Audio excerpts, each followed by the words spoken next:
अच्छा, तो आज हम लोग बात शुरू करेंगे अपने नए चैप्टर की, जिसका नाम है न्यूट्रिशन।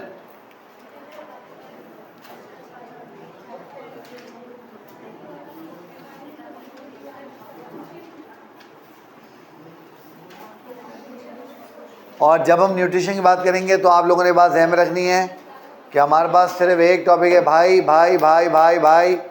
ज़रूरी बात करनी है। बाहर जाओ, सामने कुर्सियाँ लगाई हैं तुम्हारे लिए लाल कलर की बेहतरीन वीआईपी, वहाँ जाके बैठो, पंखा चलाओ, हवा भी खाओ, बातें भी करो, पूरी हो जाए तो वापस आ जाओ।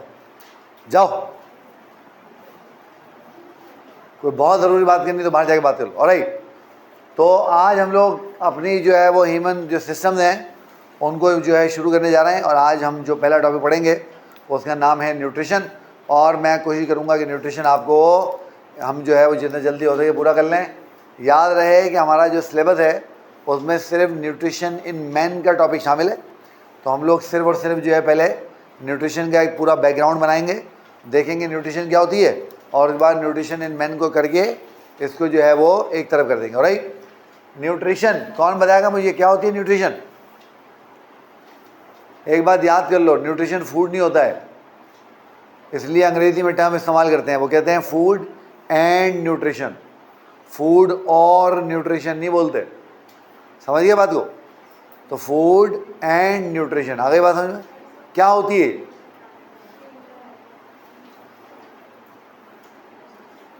क्या होती है?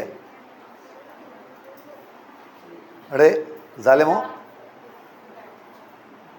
भाई, ग़िज़ा तो फूड हो गया ना। हाँ भाई हजरत, न्यूट्रिशन ख़वातीन, न्यूट्रिशन। अरे भाई तुम बहुत टाइम लगाओगे।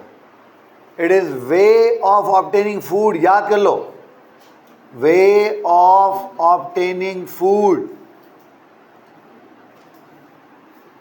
वो तरीका जिस तरीके से कोई लिविंग ऑर्गेनिज्म फूड ऑब्टेन करता है, ग़िज़ा हासिल करता है, उस तरीके को, उस मेथड को, उस प्रोसेस को आप न्यूट्रिशन बोलते हैं। तो it's way of obtaining food, food हासिल करने का तरीका क्या कहलाता है बेटा? न्यूट्रिशन कहलाता है। अब सवाल ये पैदा होता है कि why we need nutrition. Need of nutrition क्या है? क्यों हमें खाना हासिल करना क्यों ज़रूरी है? तो नीड ऑफ न्यूट्रिशन, भाई खाना खा रहे हैं, कोई वजह होगी तो खा रहे होंगे ना, क्या ख्याल है? तो याद कर लें, न्यूट्रिशन 3 पर्पसेस सर्व करने के लिए इस्तेमाल होती है। ये जो फूड आप हासिल करते हो, ये फूड 3 पर्पसेस सर्व करता है। फॉर, तो रिक्वायर्ड फॉर फॉलोइंग पर्पसेस। जो मकासद हैं फूड हासिल करने के पीछे, 3 बड़े मकासद होते हैं, याद कर लें 3 बड़े मकासद। Number 1, to obtain energy. ये बात आपने हमेशा सुनी है और ये बात बड़ी मशहूर है कि आप ग़िज़ा इसलिए खाते हैं, खाना इसलिए खाते हैं ताकि आपको एनर्जी मिले। मशहूर बात है, तो हमें बताए। इसलिए आपने देखा है कि आप दिन में 3 दफ़ा खाना खाते हैं, एक नाश्ते के वक्त, एक दोपहर खाने के वक्त और एक रात के खाने के वक्त। कुछ लोग क्या करते हैं, अच्छा नाश्ता करते हैं बहुत तगड़ा, उसके बाद दोपहर खाना स्किप करते हैं और मगरिब के वक्त अच्छा खाना खा लेते हैं, तो वो 2 टाइम खाना खाते हैं। बाल एटलीस्ट 2 टाइम खाना तो आप खा रहे हो ना। तो ये 2 टाइम जो आप खाना खा रहे हो, ये आपकी बॉडी को पूरा दिन चलाने के लिए, उस मशीन को चलाने के लिए जो एनर्जी रिक्वायर्ड है वो एनर्जी उसको दे रहा है। Number 2, to obtain raw materials for growth and development. To obtain raw material for growth and development. दूसरा वजह, ताकि आप रॉ मटीरियल डाल सकें। जैसे आपको बिल्डिंग खड़ी करने जाते हैं, तो बिल्डिंग खड़ी करने के लिए आपको क्या चाहिए होते हैं? Raw materials. तो ये वो रॉ मटीरियल आपको प्रोवाइड करती है, जो रॉ मटीरियल आपको ग्रो करने के लिए रिक्वायर्ड होता है। अच्छा, अब याद कर लो, बायोलॉजी में ग्रोथ में और डेवलपमेंट में थोड़ा सा फ़र्क होता है। बायोलॉजी में बॉडी में जो फिजिकल चेंजेस आ रही हैं बर्थ से पहले वो डेवलपमेंट है, और जो चीज़ें आ रही हैं बर्थ के बाद वो ग्रोथ है। इसलिए हम ये नहीं कहते कि भाई बच्चा डेवलप हो गया इतना बड़ा हो गया, हम कहते हैं भाई देखो बच्चा माशाल्लाह ग्रो करके इतना बड़ा हो गया। इसी तरीके से आपने देखा है कि अगर कोई ख़वातीन होती हैं वो एक्सपेक्ट कर रही होती हैं, प्रेग्नेंट हो जाती हैं, तो क्या कहते हैं डॉक्टर भी उनको कहते हैं, उनके घर वाले भी कहते हैं, बड़ी बूढ़ी ख़वातीन भी कहती हैं, क्या कहती हैं बताओ मुझे? वो कहती हैं भाई इसको अच्छा खिलाओ, इसको अच्छा पिलाओ। क्यों? ताकि माँ और बच्चे दोनों की सेहत पे पॉजिटिव इम्पैक्ट आए। क्योंकि जब वो माँ अच्छा खाएगी तो माँ की बॉडी के थ्रू वो सारी जो नरिशमेंट है वो कहाँ चली जाएगी? बच्चे के पास, और उसकी डेवलपमेंट अच्छी होगी। और आपको पता है जब फिर बच्चे पैदा हो जाते हैं तो फिर वो क्या करते हैं जी? वो कहते हैं जी इनको दूध पिलाएं, इनको फल खिलाएं, फ्रूट खिलाएं, अच्छी चीज़ें खिलाएं, ताकत वाली चीज़ें खिलाएं ताकि इनकी ग्रोथ अच्छी हो। तो रॉ मटेरियल प्रोवाइड करती है ग्रोथ और डेवलपमेंट के लिए। तीसरी चीज़, number 3, to obtain raw materials for repair. अगर आप खुदा न खास्ता बीमार हो जाएं, अगर आपको चोट लग जाए तो आपकी बॉडी क्या करती है? आपकी बॉडी डैमेज हो जाती है उस डैमेज को हील करने के लिए। इसलिए आपने देखा है अगर कोई आदमी ज़्यादा बीमार हो जाए और इतना बीमार हो जाए कि अस्पताल में दाखिल होना पड़ जाए बेचारे को, तो वो 2 दिन 3 दिन जितने दिन अस्पताल में दाखिल रहता है। फिर जब उसकी छुट्टी होती है तो डॉक्टर क्या कहते हैं कि भाई ये सेहत याफ्त तो हो गया है, मगर आप इसको घर ले जाओ, इसको अच्छा खिलाओ, अच्छा पिलाओ ताकि इसकी तवानाई बहाल हो जाए, यानी वो जो डैमेज हो गया उसकी बॉडी में डैमेज सारा रिपेयर हो जाए। तो बताएं मुझे न्यूट्रिशन हमें कितने मकसद के लिए चाहिए? 3 मकसद के लिए। पहला मकसद एनर्जी ऑब्टेन करने के लिए। खाना खाएंगे तो जो डेली एक्टिविटी आप कर रहे हैं आपकी बॉडी कर रही है, कभी कभी आप नहीं कर रहे होते आपकी बॉडी कर रही होती, भाई हार्ट बीट कर रहा है ना मुस्तकिल, उसको एनर्जी चाहिए, उस एनर्जी के लिए। नंबर 2, ताकि डेवलपमेंट अच्छी हो सके, किसकी? डेवलपिंग बेबी की, और जब वो पैदा हो जाए तो उसकी ग्रोथ अच्छी हो सके। और नंबर 3, रॉ मटेरियल, ताकि अगर किसी को खुदा ना खास्ता कोई बीमारी हो गई है, कोई चोट लग गई है तो उसकी भरपाई हो सके, उसकी हीलिंग हो सके। ये 3 चीज़ें हैं जो नरिशमेंट पूरी करती है, इनके लिए आपको फूड की ज़रूरत होती है। अब आप याद कर लो कि हर वो चीज़ जो इन तीनों लवाजमात को पूरा कर दे, हर वो चीज़ जो इन तीनों लवाजमात को पूरा कर दे, उसको आप कहते हो न्यूट्रिएंट। क्या बोलते हो? न्यूट्रिएंट। उसको आप क्या बोलते हो बच्चों? न्यूट्रिएंट। तो न्यूट्रिएंट क्या होता है? हर वो चीज़ जो ये 3 काम पूरे कर दे। तो substances that fulfill need of nutrition, वो सब्सटेंसेस, वो चीज़ें जो न्यूट्रिशन की रिक्वायरमेंट पूरी कर दें, आपको एनर्जी देते हैं, आपको रॉ मटेरियल प्रोवाइड करते हैं ग्रोथ के लिए, डेवलपमेंट के लिए और रिपेयर के लिए। तो ये तीनों चीज़ें क्या कहलाएंगी बेटा? ये 3 चीज़ें कहलाएंगी न्यूट्रिएंट। और न्यूट्रिएंट आप कहाँ से ऑब्टेन करते हो? Nutrients are obtained from food, obtained from food। तो फूड क्या हुआ मुझे बताओ? खाना क्या चीज़ है? खाना वो चीज़ है जो आपको न्यूट्रिएंट्स प्रोवाइड करता है। तो हर वो चीज़ जो क्या करे, बोलो शाबाश, न्यूट्रिशन की रिक्वायरमेंट पूरा कर दे, उसको आप क्या बोलेंगे? न्यूट्रिएंट। और न्यूट्रिएंट कहाँ से ऑब्टेन करते हैं? फूड से। यहाँ पे पर तुम्हें बड़े मज़े की बात बताऊँ, दुनिया के जो मेन न्यूट्रिएंट हैं वो 2 है। कौन कौन से? दुनिया के मेन न्यूट्रिएंट 2 हैं। कौन कौन से? कार्बन डाइऑक्साइड और वाटर। अब तुम में से को बोलेगा क्या हम कार्बन डाइऑक्साइड और वाटर खाते हैं क्या? हम नहीं खाते, प्लांट खाते हैं। और सारी दुनिया का फूड कौन बना रहे हैं? ऑटोट्रॉफ बना रहे हैं। और ऑटोट्रॉफ के लिए मेन न्यूट्रिएंट क्या हैं? कार्बन डाइऑक्साइड और वाटर। बेटा बात समझ गए? अब हम लोग बात कर रहे हैं न्यूट्रिशन इन एनिमल्स की। किसकी बात कर रहे हैं? न्यूट्रिशन एनिमल्स की। और एनिमल्स के अंदर न्यूट्रिशन के लिए जो तरीका इस्तेमाल होता है उसको हम कहते हैं होलोजोइक न्यूट्रिशन। अच्छा आप याद कर लो कि जो एनिमल्स हैं, animals obtain food through a process that is holozoic nutrition.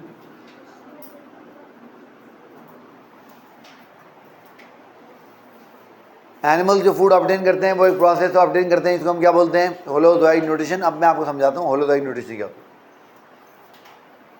तो अब हम ज़रा होलोजोइक न्यूट्रिशन की बात कर लेते हैं। होलोजोइक न्यूट्रिशन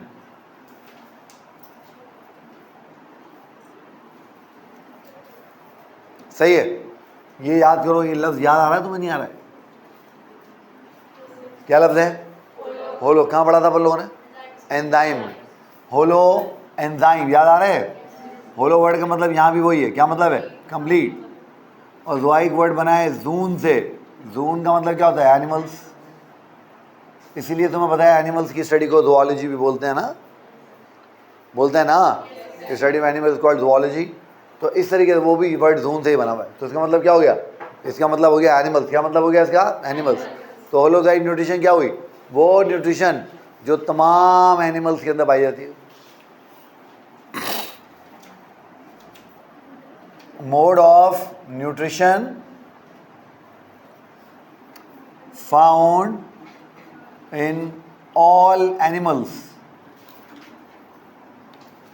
वो न्यूट्रिशन का तरीका जो तमाम एनिमल्स के अंदर पाया जाता है उसको हम क्या बोलते हैं बेटा? Holozoic nutrition. और याद कर लो, होलोजोइक न्यूट्रिशन 5 स्टेप्स पे कंसिस्ट करती है। तो it consist of following steps. Consist of following steps.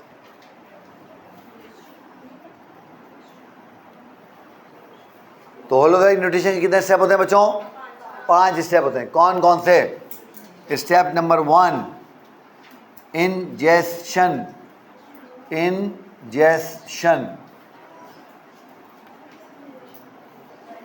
रुक जाओ, इंजेशन क्या होता है?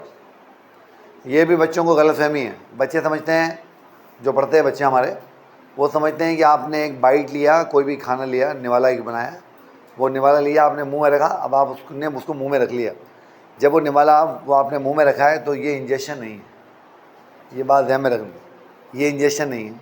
अब आपने उसको मुंह में प्रोसेस किया, चबाया, जो भी किया व्हाटएवर, उस बाद जब आपने उसको स्वॉलो किया तो ये जो स्वॉलोइंग हुई ना, ये इंजेक्शन है। तो ये फ़र्क ध्यान में रखना है। हमने जो निवाला, जो बाइट, जो फूड का टुकड़ा, जो फ्रूट का पीस, कुछ भी अपनी ओरल कैविटी में रखा ना, ये इंजेक्शन नहीं है। बात को ध्यान में रखना। तो इंजेक्शन क्या है? It is entry of food in our digestive system।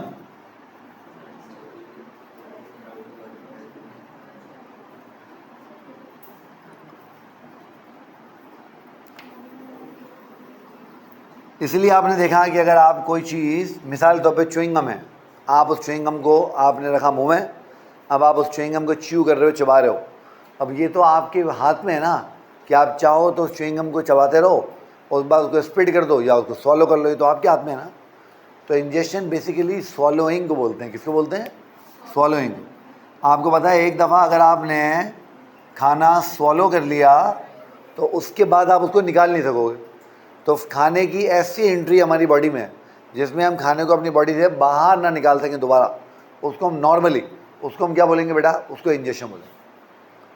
जैसे मैंने आपको बताया, आपने पानी का एक सिप लिया, अब आपने उस पानी का सिप लिया, अब आप चाहो तो उस सिप को पी जाओ, स्वॉलो कर लो, चाहो तो उसको स्पिट कर दो। जैसे आप वुदू करते हो तो वुदू करने में क्या करते हो? आप पानी मुंह में भर के कुल्ली कर देते हो ना, पीते थोड़ी हो उसको।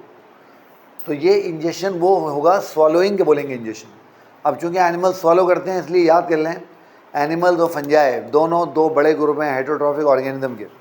दोनों में फ़र्क ही यही है। Fungi are absorptive feeder. वो क्या करते हैं?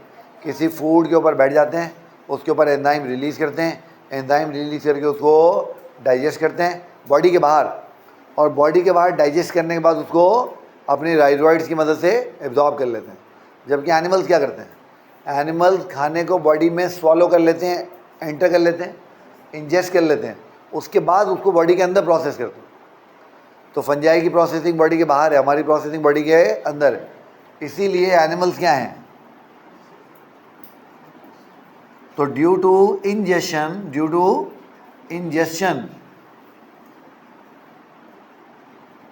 Animals are ingestive feeders।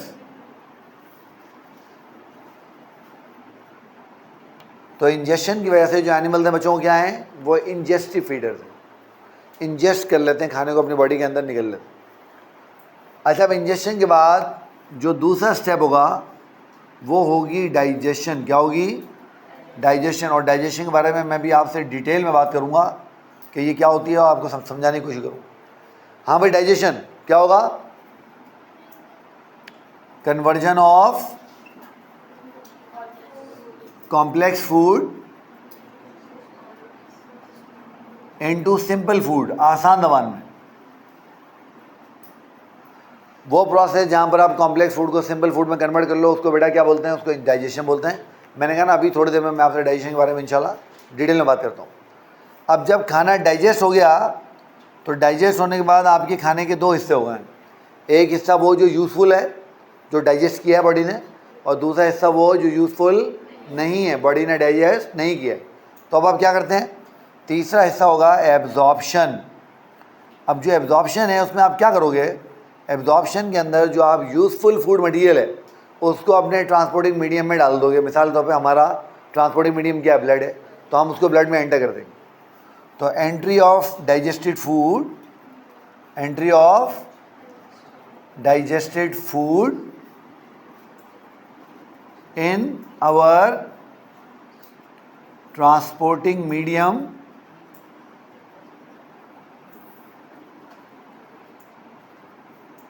that is blood। अच्छा देखो, मैंने मीडियम नहीं लिखा, एक नहीं लिखा, मैंने मीडिया लिखा है, यानी दो, एक से ज़्यादा। क्योंकि हमारे पास, याद कर लो, जो फैट्स होते हैं वो ब्लड में एंटर नहीं होते शुरू में।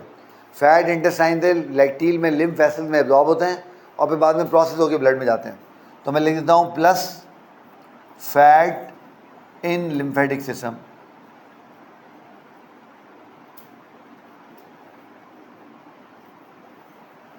अच्छा, अब उसके बाद क्या होता है? देखो, फ़र्ज़ करो तुमने खाया आलू, पोटैटो। अब ये जो तुम्हारा पोटैटो है, क्योंकि तुम लोग सारे अंग्रेज़ हो, हाँ, पोटैटो। तो ये जो तुम्हारा आलू है, पोटैटो है, अब तुम लोग क्या करते हो? Potato is pure starch. याद कर लो ये बात, पोटैटो क्या है? प्योर स्टार्च है। अब ये पोटैटो जो प्योर स्टार्च है, इसको आप क्या करते हो? खाया आपने, आपकी बॉडी में अमाइलेज है, अमाइलेज ने उस स्टार्च को डाइजेस्ट कर दिया, माल्टोज में कन्वर्ट किया, then you have maltase, maltase ने उसको, माल्टोज को तोड़ के ग्लूकोज में कन्वर्ट कर दिया। हो गया कन्वर्ट। ये प्रोसेस क्या हो गया? डाइजेशन हो गया। अब जब डाइजेशन हो गई तो आपकी बॉडी ने ग्लूकोज को ब्लड में एब्जॉर्ब कर लिया। अब ये पहुंची एक सेल के पास, फ़र्ज़ करें लिवर के सेल के पास। लिवर के सेल ने जितनी ग्लूकोज इस्तेमाल करनी थी इस्तेमाल करी। अब आलू आपने खा लिए थे ज़्यादा, फ्राइज अम्मी ने बनाए थे बड़े धुआंधार, तो आपका पेट तो भर गया मगर नीयत नहीं भरी। आप खाते गए और आपने ज़रूरत से ज़्यादा फ्राइज खा लिए। जब आपने ज़रूरत से ज़्यादा आलू खा लिए तो वो जो एक्स्ट्रा ग्लूकोज है जो डाइजेशन से बनी है, वो एक्स्ट्रा ग्लूकोज कहाँ पहुँची? आपके लिवर में।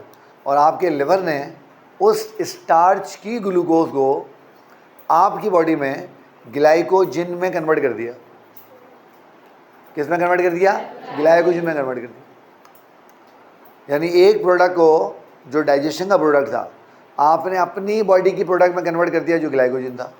The process is known as assimilation. मैं बच्चों से अक्सर शुगर मेले में एक सवाल पूछता हूँ, तुमसे ही पूछता हूँ, पूछो।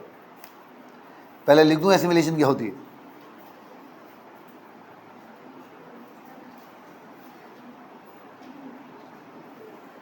मैं बच्चों से अक्सर शुगर मेले में एक सवाल पूछता हूँ, चलो तुम लोग मुझे बताओ, अंडा खाने से तुम्हें क्या मिलती है?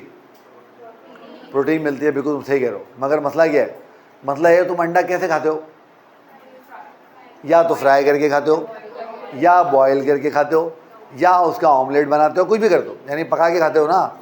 अब प्रोटीन होती है थर्मोलेवाइल। प्रोटीन क्या होती है? थर्मोलेवाइल। हीट देते हैं, प्रोटीन डी नेचर हो जाती है। हीट देते हैं, प्रोटीन डी नेचर हो जाती है। और तुम्हें पता है प्रोटीन के डी नेचर होने की पहचान क्या होती है?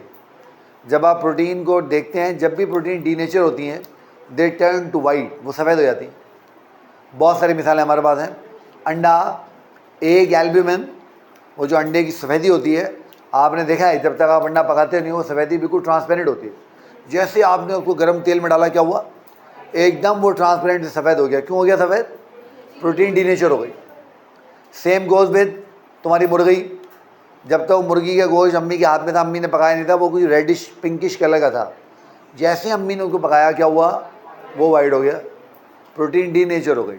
सेम गोज विद फिश, मछली जब तक उसका गोश्त पका नहीं था थोड़ा पिंकिश रेड कलर का था, इधर अम्मी ने पकाया या तुम गए किसी जगह पे फ़िश खाने के लिए तो वो जो मीट आता है फ़िश का वो कैसा होता है, वाइट होता है, डीनेचर हो गया।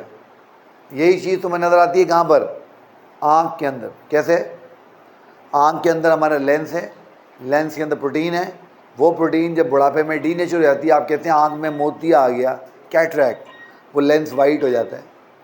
इसलिए आपको जिनको मोतिया होता है उनकी आँखों में लेंस वाइट नज़र आता है ना। तो पता चला जब भी प्रोटीन डीनेचर होती है दे टर्न टू वाइट, वो सफ़ेद हो जाती है। अब सवाल मेरा तुमसे ये है कि तुमने तो खाया था अंडा इसलिए कि तुम्हें चाहिए थी उसकी प्रोटीन, प्रोटीन हो गई है डीनेचर। अब वो डीनेचर प्रोटीन तुम खाओगे तो तुम्हारे किस काम की, तो फिर क्यों खा रहे हो,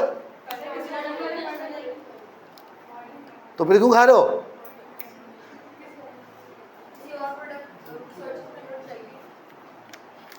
क्यों खा रहे हो बताओ? वो कह रहा भूख लगती है तो खा लेता हूँ, क्या करूँ, डीनेचर हो या ना हो मैं तो खा लूँगा। क्योंकि खुदा के बनो, तुम्हें प्रोटीन से, प्रोटीन नहीं चाहिए अंडे से, उसके अमाइनो एसिड चाहिए। तुम्हारी बॉडी में प्रोटीन जाके डाइजेस्ट होगी ना, वैसे भी वो अमाइनो एसिड में कन्वर्ट होगी और अमाइनो एसिड तुम्हारी बॉडी की प्रोटीन में कन्वर्ट हो जाएगी। अब आई बात समझ में नहीं आई? तो इसलिए अगर प्रोटीन तुम्हारी और मेरी बॉडी में है, डीनेचर भी हो जाए चलेगी, खैर है, कोई मसला नहीं। समझ गए? तो एसिमिलेशन क्या होती है बताओ मुझे?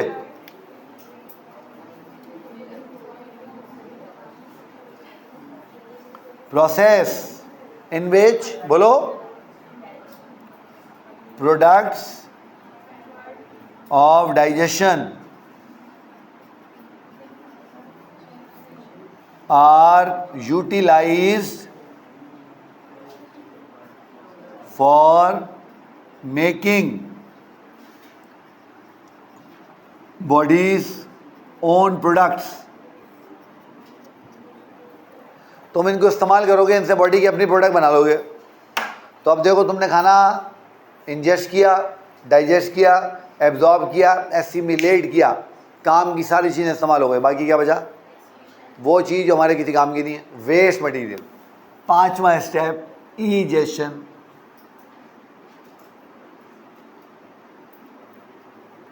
Removal of undigested waste, removal of undigested waste.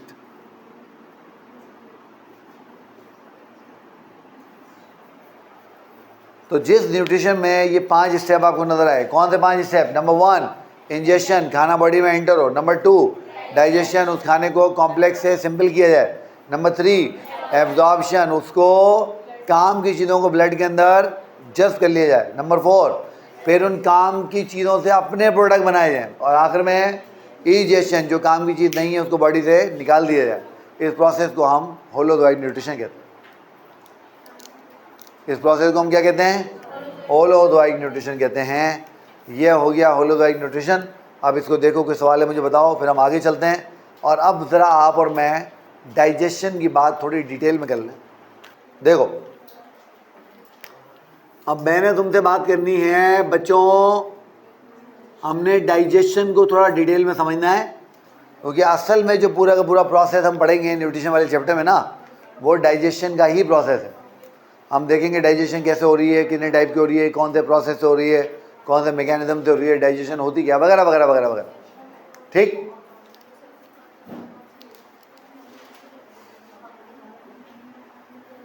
हो गया? चलो अब इधर आ जाए। हाँ भाई, आप में से कौन बताएगा मुझे डाइजेशन क्या होती है?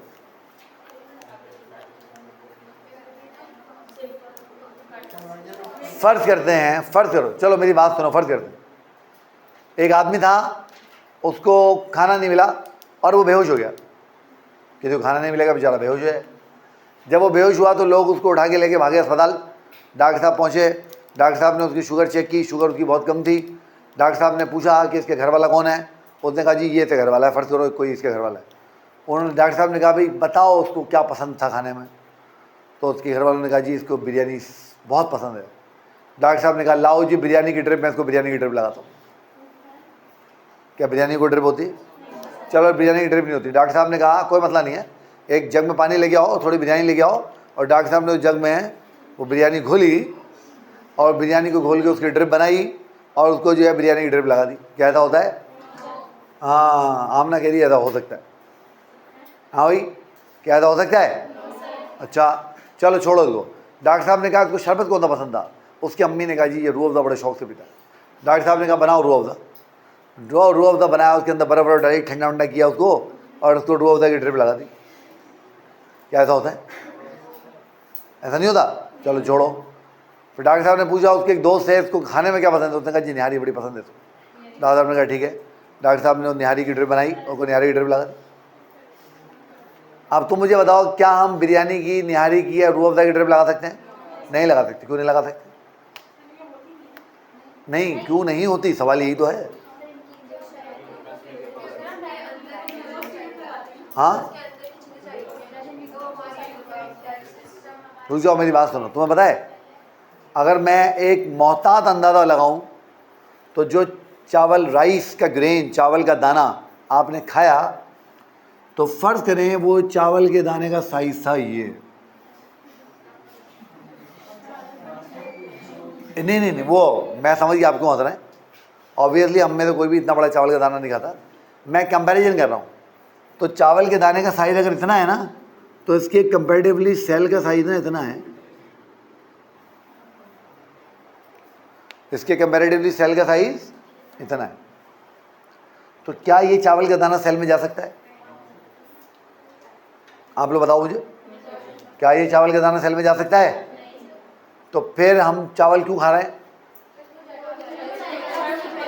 क्योंकि हम लोग क्या करते हैं, अल्लाह ताला ने हमें वो सिस्टम दिया है जो इस चावल के दाने को तोड़ के इतने छोटे छोटे पार्टिकल में कन्वर्ट कर देगा जो छोटे छोटे पार्टिकल बड़े मज़े से सेल के अंदर एंटर हो जाए।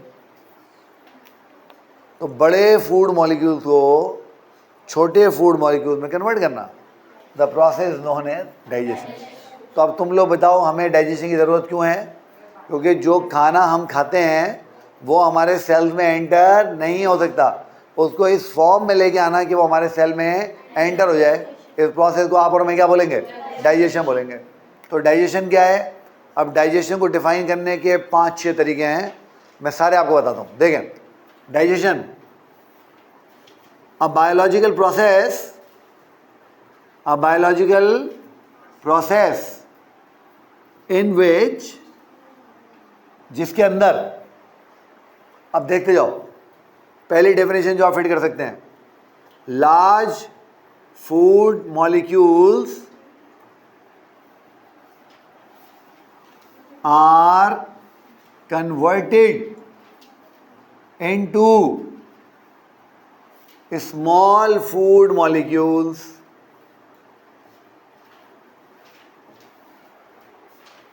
वो प्रोसेस जहां पर आप बड़े फूड मॉलिक्यूल्स को छोटे फूड मॉलिक्यूल्स में कन्वर्ट कर दें। ठीक है। दूसरा, कॉम्प्लेक्स फूड मॉलिक्यूल्स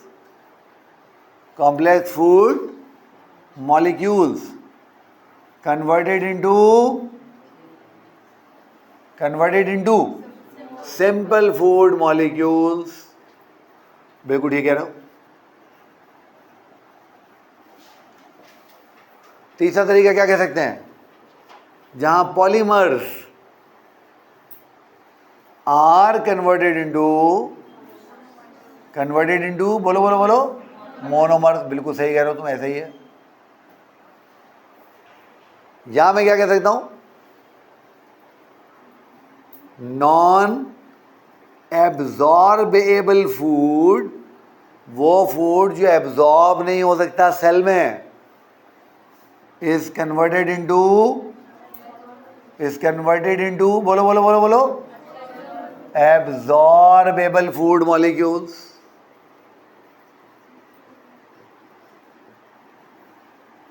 या नॉन डिफ्यूजिबल फूड मॉलिक्यूल, वो फूड मॉलिक्यूल जो डिफ्यूज नहीं हो सकते सेल में, उनको डिफ्यूज कर दिया जाए कहाँ पर? सेल के अंदर, इनटू डिफ्यूजिबल फूड मॉलिक्यूल्स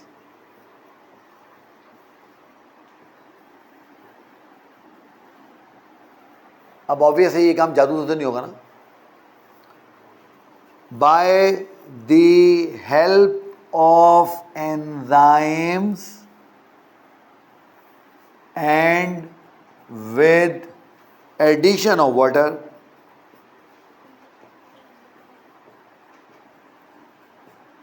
यानी digestion is a pure hydrolytic process है। Digestion is pure hydrolytic process. अब करना क्या है? कुछ भी नहीं करना है। ऊपर वाली ये स्टेटमेंट लेनी है, नीचे वाली ये स्टेटमेंट लेनी है, बीच में से इन 5 में से किसी को भी फिट कर लो। बीच में से इन 5 में से किसी को भी फिट कर लो। क्या मतलब? Biological process in which live food molecules are converted into small food molecules by the help of enzyme with the addition of water, या biological process in which complex food molecules are converted into simple food molecules by the help of enzyme with the addition of water. इस तरीके से इन 5 में से किसी को भी fit कर सकते हैं, मगर जो सबसे अच्छा इसमें फिट है ना, सबसे अच्छा फिट वो ये वाला है। क्योंकि डाइजेशन का आइडिया क्या है? फूड को उस फॉर्म में लेके आना जहाँ वो सेल के अंदर चला जाए, सेल में डिफ्यूज़ हो जाए। हालांकि मैं चाहता तो मैं ये भी कह सकता था कि मैक्रो मॉलिक्यूल्स को माइक्रो मॉलिक्यूल में कन्वर्ट कर दिया जाए, है ना, मेगामर्स को मोनोमर्स में कन्वर्ट कर दिया जाए। तो उसको डिफाइन करने के बहुत तरीके हैं, but a biological process in which non diffusible food molecule are converted into diffusible food molecule by the action of enzyme with the addition of water. तो digestion is a pure hydrolytic process. ये hydrolytic process नहीं, organic inorganic नहीं। क्यों? क्योंकि starch organic है, उसको जब मैं तोड़ूंगा तो ग्लूकोज बनेगा, वो भी ऑर्गेनिक होगा, है ना। प्रोटीन ऑर्गेनिक है, तोड़ूंगा अमीनो एसिड बनेंगे, वो भी ऑर्गेनिक। इस तरीके बेटा समझ गए बात आप ये लोग? तो डाइजेशन को डिफाइन करने के बहुत तरीके हैं, मगर मैंने कहा ना जो सबसे अच्छा सबसे आइडियल तरीका है जो जस्टिफाई करता है इसकी नीड को, वो ये वाला तरीका है। कि जैसे मैंने आपको बताया कि हम इस चावल के दाने को सेल में एंटर नहीं कर सकते, हमने इसको उस फॉर्म में लेके आना है जिस फॉर्म में ये सेल में एंटर हो जाए। क्यों? क्योंकि फूड की सारी प्रोसेसिंग कहाँ होनी है? सेल में होनी है। अगर उससे एनर्जी बननी है, उससे कोई प्रोटीन बननी है, उससे कोई फैट बनने हैं, कुछ भी बनना है, वो सारे कौन बनाएगा? सेल। तो जब तक मटेरियल सेल में एंटर नहीं होगा तब तक काम कैसे होगा? भाई एनर्जी कौन बनाते हैं? माइटोकॉन्ड्रिया। हमने पढ़ा ना, ग्लाइकोलाइसिस होगी साइटोप्लाज्म में, क्रैब साइकिल होगी माइटोकॉन्ड्रिया में, इलेक्ट्रॉन ट्रांसपोर्ट चेन कहाँ होगी? माइटोकॉन्ड्रिया में। तो हमें पूरी एनर्जी जो निकालनी है, जो हमने न्यूट्रिशन की बेसिक रिक्वायरमेंट देखी है कि हमें उसे एनर्जी लेनी है, तो वो एनर्जी तो सेल में मिलनी है हमें। तो जब तक फूड सेल में एंटर होने जैसा नहीं होगा तब तक हम एनर्जी कैसे लेंगे उसे? इसीलिए आप देखते हो वो लिविंग ऑर्गेनिज्म जो ऑटोट्रॉफ्स होते हैं, जो फूड को सिंपलेस्ट फॉर्म में बनाते हैं, प्लांट्स फोटोसिंथेसिस में ग्लूकोज बना रहे हैं। अब ग्लूकोज फूड की सिंपलेस्ट फॉर्म है ना, क्या उनको उसको मज़ीद सिंपल करने की ज़रूरत है? इसलिए there is no digestive system in plants. आपने कहीं पढ़ा है डाइजेशन इन प्लांट? वो कार्निवोर प्लांट तो अलग गेम है, वो नहीं, हम नॉर्मल प्लांट्स की बात करें। कभी आपने पढ़ा डाइजेशन इन एलजी? क्यों नहीं पढ़ा? क्योंकि वो खुद फूड प्रिपेयर कर रहे हैं, सिंपल फॉर्म में होते हैं, उनको डाइजेशन की ज़रूरत ही नहीं होती। हाँ, फंजाई फूड बना रही है, और फंजाई फूड ले रही है, कॉम्प्लेक्स फूड। आप और मैं कॉम्प्लेक्स फूड ले रहे हैं, वो जो बिल्ली हमारे मोहल्ले में घूम रही है वो कॉम्प्लेक्स फूड ले रही है, उनको उसको प्रोसेस करके सिंपल करने की ज़रूरत है। तो फिर वहाँ पर ये चीज़ आ जाएगी। बेटा बात समझ में आ गई है? डाइजेशन में कोई मसला? अब डाइजेशन जादू से तो नहीं होगी ना, या जादू से होगी? किसी सिस्टम के थ्रू होगी। तो वो सिस्टम जो डाइजेशन कराता है, आप और मैं उसको डाइजेस्टिव सिस्टम बोलते हैं। अब हम ज़रा डाइजेस्टिव सिस्टम की बात करें, उसको मिटाऊँ? हाँ भाई, डाइजेस्टिव सिस्टम क्या होता है बताओ?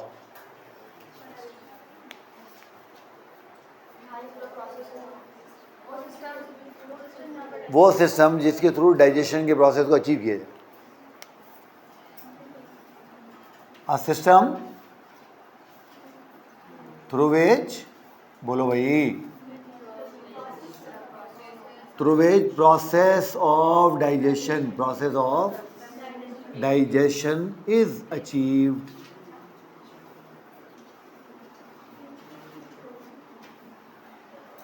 वो प्रोसेस जिसके ज़रिए डाइजेशन के प्रोसेस को अचीव किया जाए, जिस सिस्टम के थ्रू, सॉरी, उसको हम क्या बोलेंगे?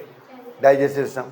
जब हम देखते हैं, चूँकि हमने एक्सक्लूसिवली इंसानों की बात करनी है, इसलिए हम डाइजेस्टिव सिस्टम की 2 टाइप्स को समझ लेते हैं, मगर हम उनके बारे में बहुत डिटेल में बात नहीं करेंगे। डाइजेस्टिव सिस्टम एनिमल में 2 तरह के होते हैं, दे आर ऑफ 2 टाइप्स। कितने टाइप के होते हैं बच्चों? दो टाइप के। कौन कौन दो टाइप के? एक जो होता है वो प्रिमिटिव है, पुराना है, ओल्ड है, जिसको कहते हैं सैक लाइक डाइजेस्टिव सिस्टम। अब डाइजेस्टिव सिस्टम को मैं DS लिख रहा हूँ टाइम बचाने के लिए। सैक समझते हो आप लोग? सैक क्या होता है? थैली या आपका बैग। अब आप देखते हो, आप अपने बैग में आपने उसका जिपर जो है वो खोला, एक किताब बैग में रखी, जिपर बंद कर दिया। जिस सुराख से आपने किताब अंदर रखी है ना, आप उसी सुराख से किताब बाहर निकालेंगे, क्योंकि जो बैग्स होते हैं, जो थैलियाँ होती हैं, जो सैक्स होते हैं, उनमें एक ही ओपनिंग होती है। तो सिंगल ओपनिंग। कितनी ओपनिंग होंगी? सिंगल ओपनिंग होगी, दैट इज, और उसका नाम होगा माउथ। उसका नाम क्या होगा बच्चों? उसका नाम होगा माउथ। सिंगल ओपनिंग होगी, एक ही होगी। दूसरी बात, इसमें डाइजेशन कभी भी कंप्लीट नहीं होगी। डाइजेशन रिमेन इनकम्प्लीट, ठीक। फिर ये प्रीमिटिव ओल्ड सिस्टम है, पुराना सिस्टम है, तो इट्स एन प्रीमिटिव सिस्टम। और ये जिन एनिमल्स के अंदर पाया जाता है, सीलेंट्रेट्स के अंदर मिसाल तो भाई होता है।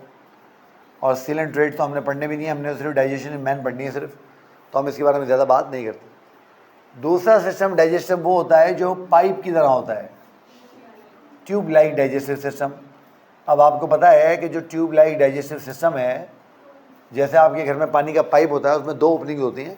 एक ओपनिंग आप वो जो पानी का नल होता है उसमें लगाते हो, नल से आप उसका वेल्व खोलते हो, और जैसे उसका वेल्व खोलते हो तो क्या होता है, पानी आपके जो दूसरे एंड है वहाँ से बाहर निकलना शुरू हो जाता है। ऐसे होता है ना।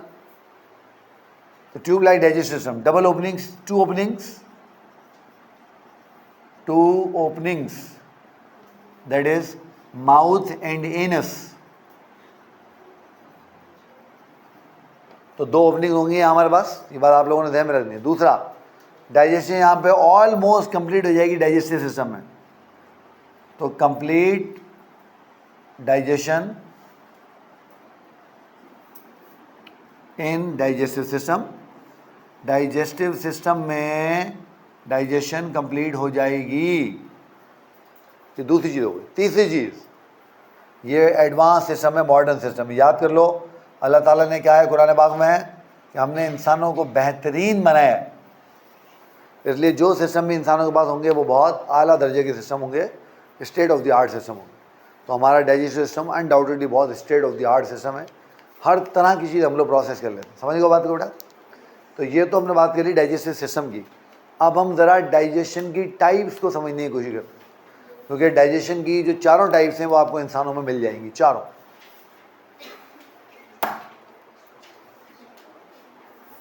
इसको मिटाएं भाई? चावल का दाना मिटा दूं? सोचो अगर इतना बड़ा चावल का दाना तुम्हें खाने को मिल जाए, एक ही चावल का दाना खाओगे तुम्हारा पेट भर जाएगा। वो कहीं पढ़ेंगे तो बात करेंगे। इनमें असल में जो एसोसिएटेड ग्लैंड होते हैं ना, वो नहीं होते। जब ग्लैंड नहीं होंगे तो एंजाइम नहीं होंगे। जैसे हमारे पास अगर पेन की याद ना हो तो क्या हो, डाइजेशन कंप्लीट होगी? तो फिर वो क्या करते हैं, सेल्स के अंदर फूड भेजते हैं, फिर डाइजेशन वहाँ होती है। इसको हम क्या बोलते हैं, इंट्रा सेल्यूलर डाइजेशन। सेल के अंदर डाइजेशन। बताएं इसको? हाँ भाई बच्चा पार्टी।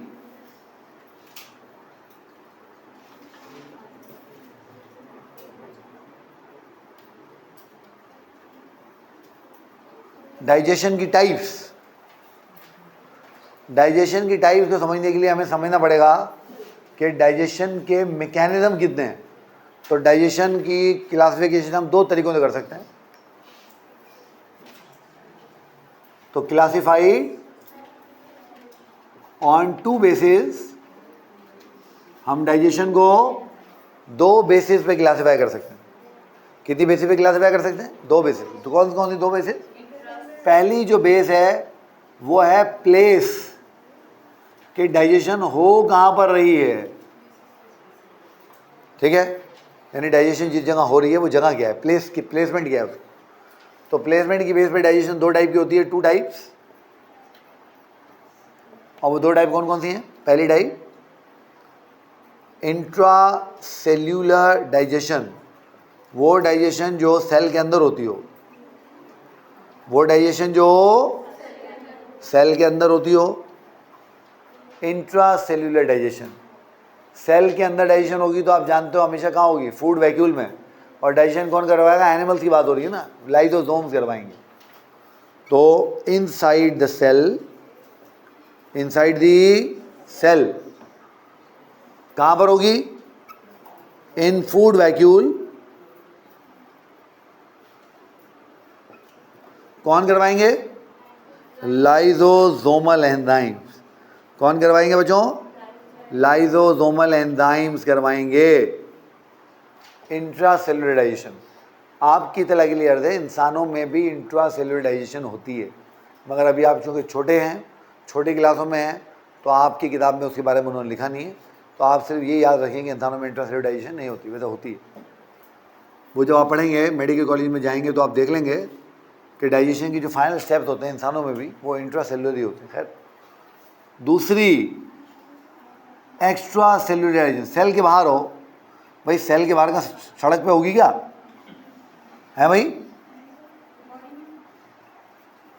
एक्स्ट्रा सेलुलर डाइजेशन, ऐसी डाइजेशन जो सेल के बाहर हो। सेल के बाहर कहाँ होगी, रोड पे होगी, फिर कहाँ पर होगी, बॉडी में कहाँ। अरे जालिमो, सही ना, स्टमक नाम सही ले लो, मगर उस जगह का सही नाम लो। लाइन इंटेस्टाइन में डाइजेशन, कान खींचूंगा खरगोश इतने लंबे हो जाएंगे। अब कह रहा है सेल के अलावा कहीं भी करवा लें। ऑर्गन, हार्ट में होती है डाइजेशन, तो फिर लिवर में डाइजेशन होती है, आमना मार खाएगी मुझसे। सही नाम लो उस जगह का जहाँ डाइजेशन होगी। सब सही नाम ले रहे हो मगर पर्टिकुलर नाम ले रहे हो। मैं तुमसे पूछ रहा हूँ कि भाई ये कौन है, तुम कह रहे हो यार वो अब्बास की बहन है, मुश्तबा की बेटी है, फलाने की पोती है, उसका नाम नहीं ले रहे हो। थोड़ा और सोचो, हल्का सा और सोचो, हल्का सा और सोचो सोचो सोचो सोचो सोचो। हाँ, थोड़ा सा और सोच, लगाओ तुक्के लगाओ पाकिस्तानी हूँ। अरे भाई सुभान अल्लाह, हाँ भाई पाकिस्तानी हो, लगाओ तुक्के। नबिया कहाँ होती है बताओ, फूड पाइप। ईसोफेगस में डाइजेशन होती है क्या, ये जो चाय में पी रहा हूँ, ये चाय कहाँ जा रही है, मैं चाय के माउथ में रख के बैठा रहूँगा क्या हो गया तुम लोग, स्टमक में तो जा रही है मगर स्टमक में कहाँ जा रही है, स्टमक में कहाँ जा रही है। अरे जालिमों, स्टमक में ड्यूडेनम में जा रही है, डायरेक्ट उधर। स्टमक निकलवा दिया है क्या मैंने अपना। सब सही नाम ले रहे हो मगर तुम उस जगह का नाम लेना नहीं आ रहा। मैंने कहा ना, मैं तुमसे पूछ रहा हूँ भाई ये कौन है, तुम कह रहे हो भाई जब्बार भाई का बेटा है, इमरान का भाई है, अली का पोता है, फलाने का भतीजा है, फलाने का भांजा, उसका नाम नहीं ले रहे।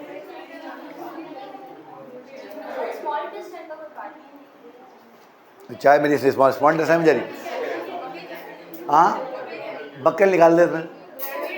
अब कैविटी से डाइजेस्टिव लगाओ, डाइजेस्टिव कैविटी में होगी।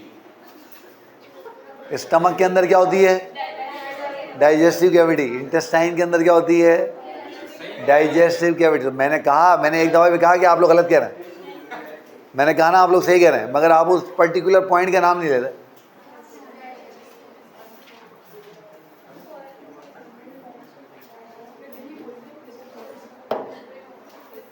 देखें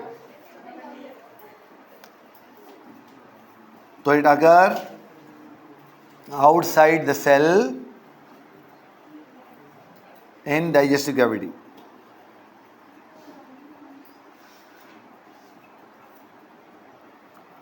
तो ये सेल के बाहर होती है मगर डाइजेस्टिव कैविटी में होती है। कंप्लीट डाइजेशन होती है इधर, कंप्लीट डाइजेशन।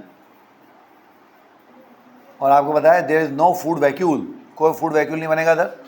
और यहाँ पर जो एंजाइम आएंगे वो कहाँ आएंगे, यहाँ तो एंजाइम लाइसोमल एंजाइम है ना, यहाँ पर जो एसोसिएटेड ग्लैंड्स हैं उनके एंजाइम होंगे। तो एंजाइम्स फ्रॉम एसोसिएटेड ग्लैंड्स तो जो एसोसिएटेड ग्लैंड है ना वहाँ से आएंगे एंजाइम। सही बात समझ में आ गई है? तो ये तो हो गया तरीका उसकी प्लेसमेंट का कि उसकी प्लेसमेंट कैसे होती।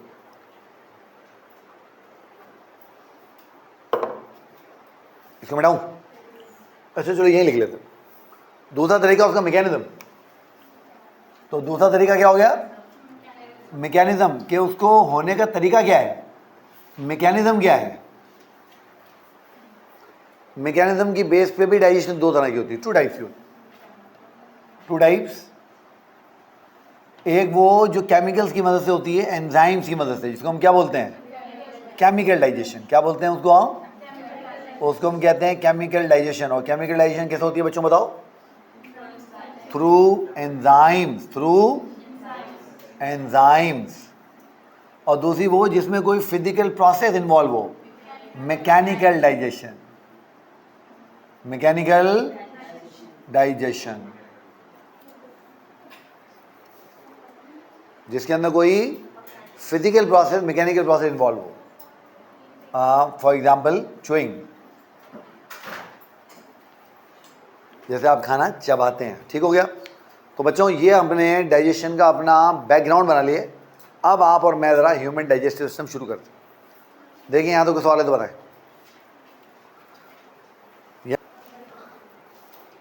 डाइजेशन इन मैन, वुमेन क्यों नहीं? अरे मैन वुमेन एक ही बात।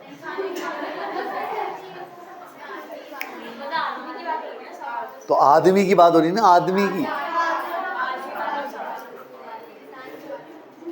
हाँ, डाइजेशन इन मैन, वुमेन क्यों नहीं?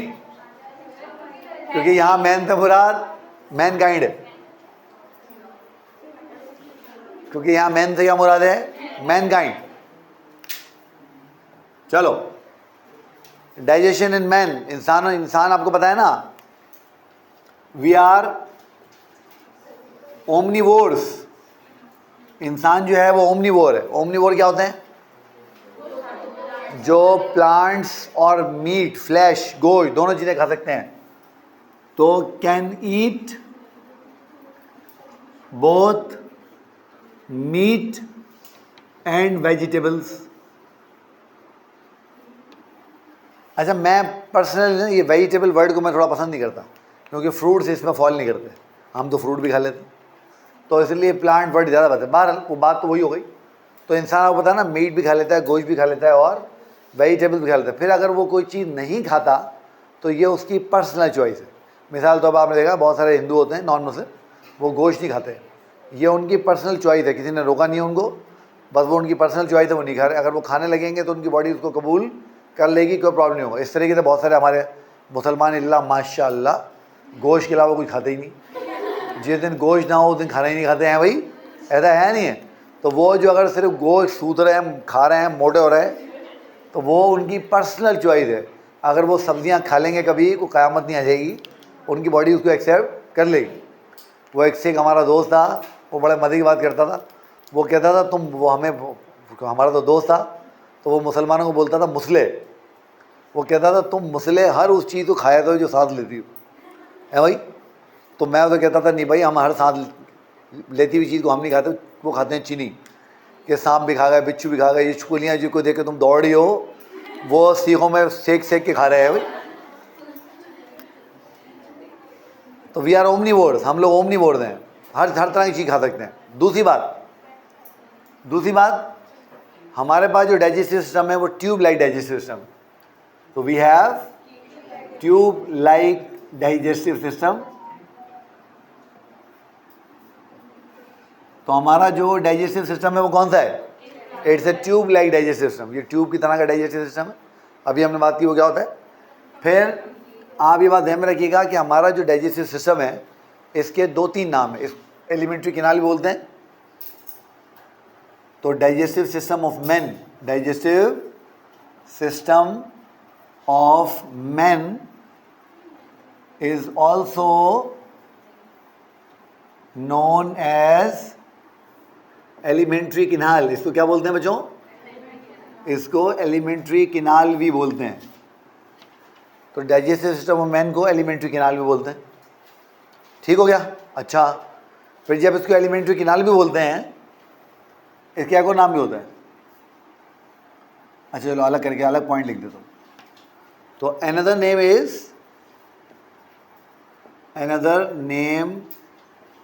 इज गैस्ट्रोइंटेस्टिनल ट्रैक्ट, और इसी की वो शॉर्ट फॉर्म बड़ी मशहूर है पूरी दुनिया में, GIT। आप मेडिकल में जाएंगे ना तो मेडिकल में डाइजेस्टिव सिस्टम तो कोई भी नहीं बोलता, वो सारे उसको GIT या गट ही बोलते हैं, गट भी बोलते हैं, गट GUT गट का मतलब डाइजेस्टिव सिस्टम। तो ये भी इसका नाम है, GIT भी इसका नाम है। जब आप इसको देखते हैं तो हमारा जो डाइजेस्टिव सिस्टम है ये कुछ ऑर्गन्स और एसोसिएटेड ग्लैंड से मिलकर बना हुआ है। तो it is made up of following structures. तो हमारे पास कुछ स्ट्रक्चर्स हैं, और वो स्ट्रक्चर कौन कौन से हैं? हमारे पास हमारा माउथ है, माउथ के अंदर we have our oral cavity, जिस ओरल कैविटी को हम लोग बक्कल कैविटी बोलते हैं। फिर ओरल कैविटी में स्लावा भी होगा, टीथ भी होंगे, टंग भी होंगी, वगैरह वगैरह। देन वी हैव फेरिंग्स, फेरिंग के बाद वी हैव इसोफिगस के बाद वी हैव स्टमक, स्टमक के बाद वी हैव स्मॉल इंटेस्टाइन,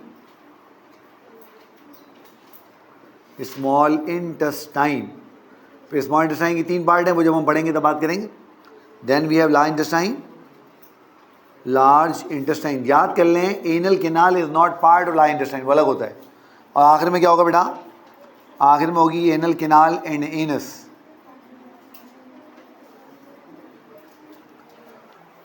ठीक हो गया।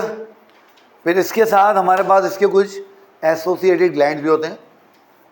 तो जो एसोसिएटेड ग्लैंड है वो क्या है?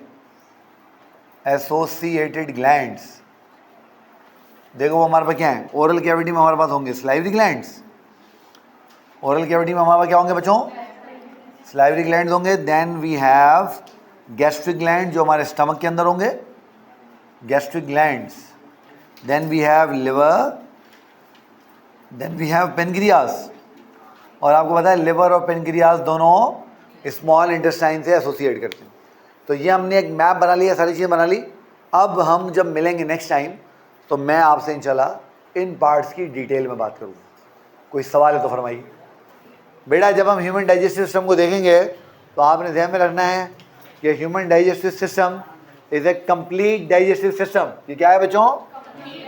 It's A complete digestive system.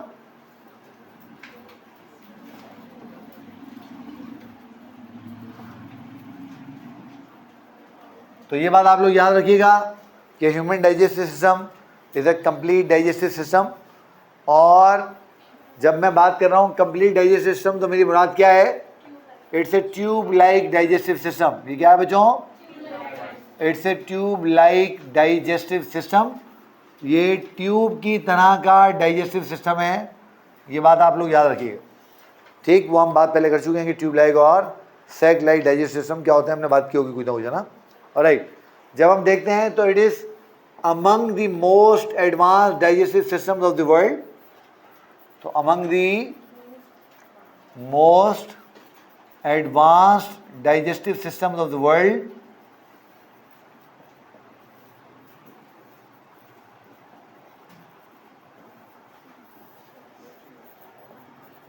इंसानों के पास, चूँकि इंसान दुनिया के सबसे एडवांस और सबसे मॉडर्न एनिमल्स हैं इस वक्त, इसलिए जो चीज़ इंसानों के पास होगी वो बहुत डेवलप्ड होगी, बहुत एडवांस होगी और बहुत अच्छी बनी हुई होगी। अल्लाह मियां ने भी कहा कुरान पाक में, हमने इंसानों को बेहतरीन बनाया ना। ये नहीं कहा कि बेहतर बनाया, ये भी नहीं कहा अच्छा बनाया, कहा है बेहतरीन बनाया है, यानी उससे बेहतर नहीं हो सकता कोई। राइट, तो it is among the most advance digestive system of the world. आपने ध्यान में रखना है कि हमारे डाइजेस्टिव सिस्टम को क्या बोलते हैं? हमारे डाइजेस्टिव को बोलते हैं एलिमेंट्री कैनाल। तो human digestive system is known as human digestive system is known as alimentary canal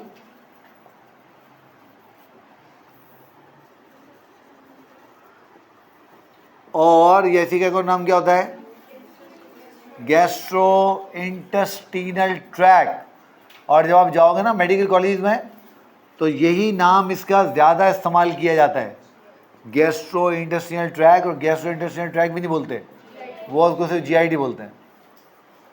तो जब आप मेडिकल कॉलेज में देखेंगे तो GIT एक बहुत ज़्यादा इस्तेमाल होने वाली टर्म है। या अगर आप हॉस्पिटल में जाएंगे, खासतौर पर सर्जन से बात करेंगे, तो वो इसके लिए गट की टर्म ज़्यादा इस्तेमाल करते हैं। गट मतलब भी इंटेस्टाइन या डाइजेस्टिव सिस्टम में होता है। तो गैस्ट्रो इंटेस्टिनल ट्रैक्ट या एलिमेंट्री कैनाल। ऑलराइट, आप लोगों ने ध्यान में रखना है कि हमारा जो डाइजेस्टिव सिस्टम है ना, ये हमें एबिलिटी देता है कि हम ओमनीवोर बन जाएं।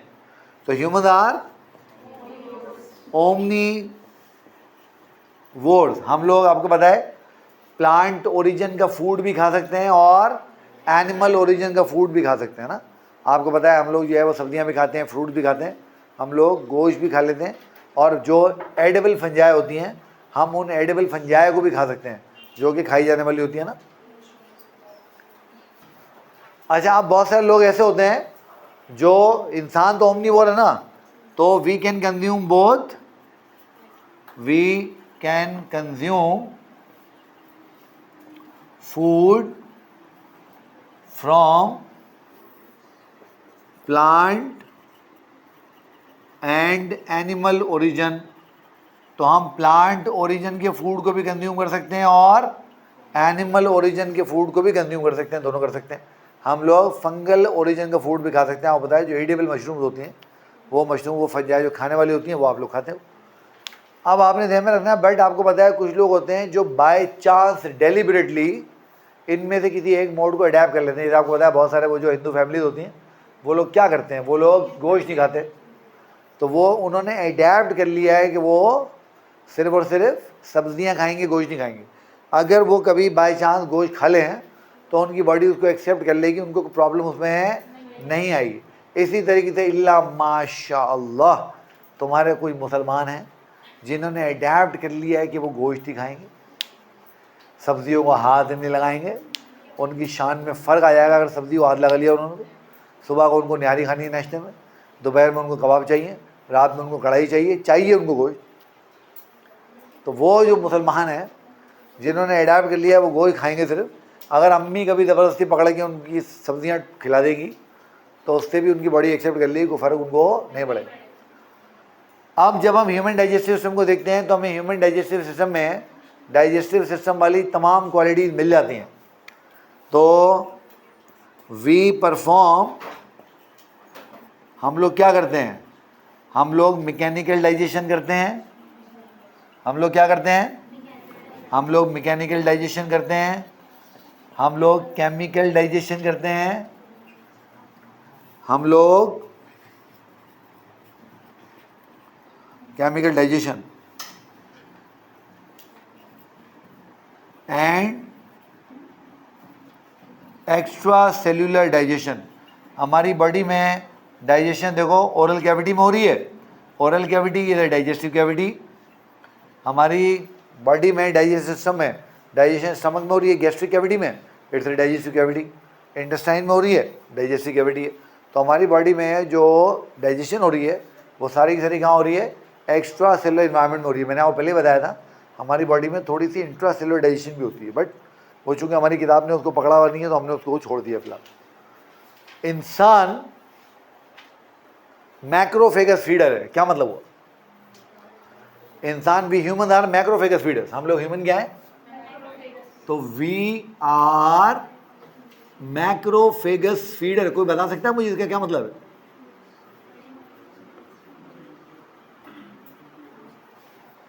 वी आर मैक्रोफेगस फीडर, क्या मतलब हुआ?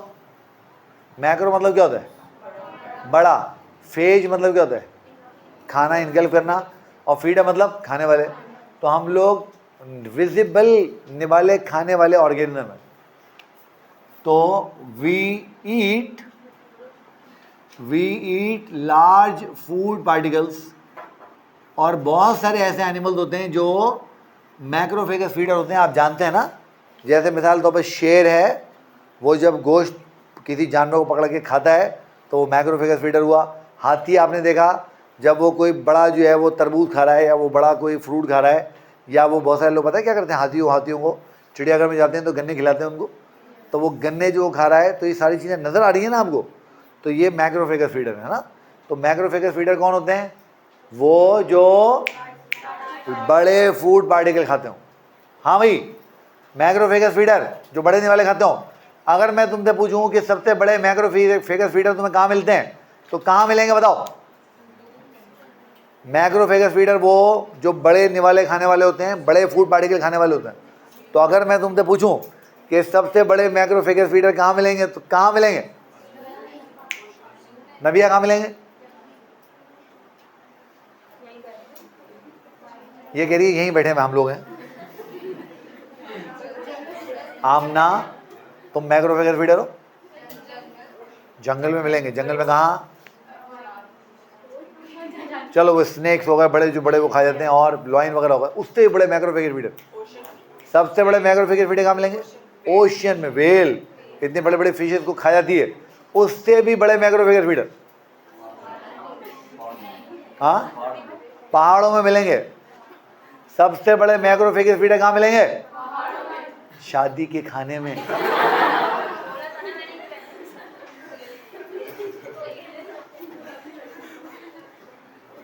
तो सबसे बड़े मैक्रोफेगस फीडर कहाँ होते हैं? शादी के खानों में। वो किसी ने कहा कि शादी में खाना खाने के 2 उसूल है, पहली बार ऐसे खाओ जैसे दूसरी बार मिलेगा नहीं, और दूसरी बार ऐसे खाओ जैसे पहली बार खाया ही नहीं। तो वी आर मैक्रोफेगस फीडर। हम लोग क्या हैं बच्चों? Macrophages feeder. अब जब हम ह्यूमन डाइजेस्टिव सिस्टम को देखते हैं तो हमें पता लगता है कि ह्यूमन डाइजेस्टिव सिस्टम, अब हमने उसकी पार्ट्स के नाम लिख लिए, तो उसको शुरू कर लेते हैं, हम देख लेते हैं क्या क्या। तो अच्छा, एक और बात ध्यान में रखो, एक और बात ध्यान में रखो। अल्लाह ताला ने, आप लोग अभी सोचते हैं, अल्लाह ताला ने आपको स्पेशल सेंसेस कितने दिए हैं? 5। 5 में से 4 आपके चेहरे पे। नाक स्मेल ये रही, जायका ज़बान ये रहा, कान ये रहे, विजन ये रही। अल्लाह मियाँ ने 5 में से 4 स्पेशल सेंसेस हमें चेहरे पे क्यों दिए? ताकि हम अपने लिए बेहतरीन खाना चूज़ करें, ताकि हम अपने लिए बेहतरीन खाना चूज़ करें। मैं तुम्हें एग्जाम्पल देता हूँ। मिसाल के तौर पे तुम यहाँ से गए घर पे, तुम्हें भूख लग रही थी बड़ी ज़बरदस्त, तुम भागे किचन में, तुमने देखा सामने बिरयानी की प्लेट रखी हुई, सुभान अल्लाह। तुम गए, तुमने बिरयानी की प्लेट उठाई, जैसे उठाई और तुमने देखा तो उस पर फंगस लगी हुई थी, खाओगे उसको? इमेजिन करो, ये आँखें अगर यहाँ ना होती तो और यहाँ होती तो क्या होता? प्लेट को ऐसे लेके जाते, देखते ऐसे करें, फिर खाते, ऐसे होता? अच्छा छोड़ो, दूसरी बात, तुम गए, बिरयानी की प्लेट रखी हुई थी, बेहतरीन बिरयानी थी, गर्मा गर्म भापें निकल रही थी उसमें से, तुमने कहा जो है ठीक लग रही है, अभी लगता है किसी ने गर्म की है। तुमने उठाई, सही थी बिल्कुल, उसको एक चम्मच लिया, चम्मच लेके तुम उसको खाने के लिए इधर लेके आए, तो तुम्हें उसमें से बदबू आई। अभी तुमने खाई नहीं थी, देखो नाक इधर ही है। जैसे ही तुम्हें बदबू आई, तुमने कहा नहीं यार कुछ मसला है, मशकूक लगती है, छोड़ दिया तुमने। इमेजिन करो नाक यहाँ नहीं होती तो। एक लम्हे को सोचो, अगर नाक इधर होती, निवाले लेके आते, ऐसे सूंघते, फिर खाते हो तो? हाँ चलो, अब तुम गए, बिरयानी की प्लेट रखी हुई थी, तुमने बिरयानी उठाई, कोई फंगस नहीं है, तुमने एक निवाला लिया, निवाला लेके उसको खाया, कोई बदबू नहीं है, कुछ भी नहीं है। जैसे ही तुमने उसको मुंह में रखा, तुम्हें वो कड़वी लगी बहुत, तुम्हें वो बहुत कड़वी लगी या बहुत खट्टी लगी, है ना? और तुम्हें पता है कड़वी या खट्टी चीज़ें ख़राब होती हैं, तुमने फ़ौरन मुँह से निकाल दी। इमेजिन करो ये टेस्ट बढ़िया नहीं होता, प्रॉब्लम होती ना। तो अल्लाह ताला ने हमें ये सारी स्पेशल सेंसेस चेहरे पे क्यों दिए हैं? So we can select best food for us. बाकी काम तो है इनके, बट फूड अच्छा हम सिलेक्ट करें अपने लिए। उसके बाद भी अगर तुम नन्नू के शोले खाओगे तो तुम्हारा क्या करें? है भाई, खाएं तो नहीं खाएं? चलो, तो हमारा जो डाइजेस्टिव सिस्टम है, याद कर लो, it is associated with special senses.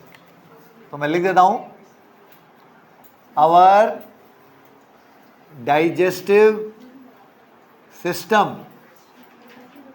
is associated with special senses. So we can select best food for us, ताकि हम अपने लिए बेहतरीन खाना चूज करें, बेहतरीन खाना। जो अल्लाह ने तो हमें तौफीक दी हो। अब हम बात करते हैं ह्यूमन डाइजेस्टिव सिस्टम के डिफरेंट पार्ट्स की। तो जब हम देखते हैं तो पहला जो पार्ट है हमारे ह्यूमन डाइजेस्टिव सिस्टम का बेटा, वो हमारा माउथ है, हमारा मुंह। अब देखो उर्दू में और अंग्रेज़ी में माउथ में थोड़ा सा फ़र्क है। हम कहते हैं भाई मुंह खोलो, आप डॉक्टर के पास जाते हैं, डॉक्टर साहब कहते हैं बेटा ज़रा मुंह तो खोलो, आप मुंह खोलते हैं, वो टॉर्च लाइट मारते हैं अंदर, जो देखना होता है वो देख लेता है वो। और हम उर्दू में कहते हैं बेटा जाके ज़रा मुँह तो धो गया, तो हम जाते हैं और मुँह धो गया। तो देखो हम ये मुँह की टर्म इसके लिए भी इस्तेमाल करते हैं, ओपनिंग के लिए, और पूरे चेहरे के लिए भी इस्तेमाल करते हैं। अंग्रेज़ी में ऐसा नहीं है, अंग्रेज़ी में माउथ माउथ ही है और ये फेस है। तो माउथ के लिए अलग अलग और फेस के लिए अलग अलग। हम कभी ये नहीं बोलते अंग्रेज़ी में कि माउथ वॉश करके आओ, हम कहते हैं फेस वॉश करके आओ। समझ गए ना बात मेरी? तो माउथ क्या है बच्चों? Is an anterior opening of our digestive system. यह हमारे डाइजेस्टिव सिस्टम की एंटीरियर ओपनिंग, आगे वाली ओपनिंग। और चूंकि ओपनिंग है तो किस लिए है? फॉर एंट्री ऑफ फूड, ताकि हम खाना अपनी बॉडी के अंदर एंटर कर सकें। अब चूंकि ये एंट्री है, जैसे इस क्लासरूम की ये एंट्री है, तो जहाँ भी एंट्री होती है वहाँ पे उसके दरवाज़ा, उसका गार्ड ज़रूर साथ होता है। तो हमारे माउथ के बाद भी गार्ड्स हैं। तो mouth is guarded by lips. Mouth को कौन गार्ड करता है बेटा? लिप्स गार्ड करते हैं, होठ गार्ड करते हैं।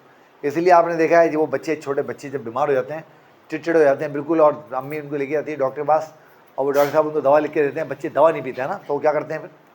मुंह मजबूती से बंद कर लेते हैं। अम्मी बेचारी बड़ी कोशिश करती हैं और वो दवा नहीं पीते, मगर फिर अम्मी तो अम्मी है। फिर अम्मी क्या करती हैं? अम्मी पकड़ के ऐसे ऐसे करती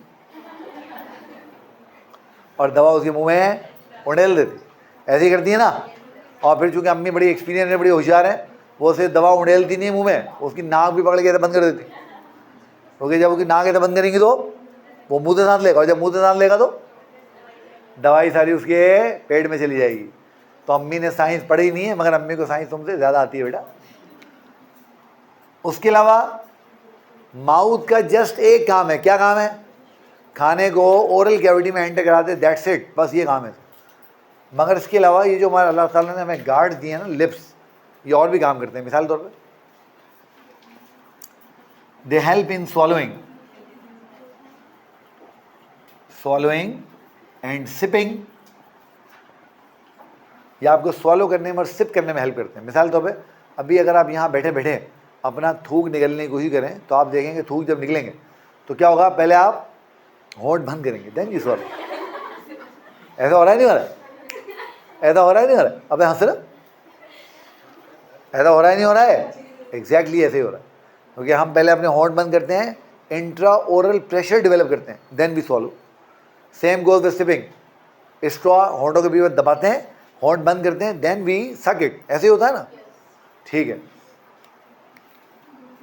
जो लिप्स होते हैं, लिप्स, ये माउथ को गार्ड तो कर रहे हैं, swallowing सिपिंग में हेल्प कर रहे हैं। इसके अलावा they also help in speaking, बोलने में मदद करते हैं। होंठ बोलने में कैसे मदद करेंगे?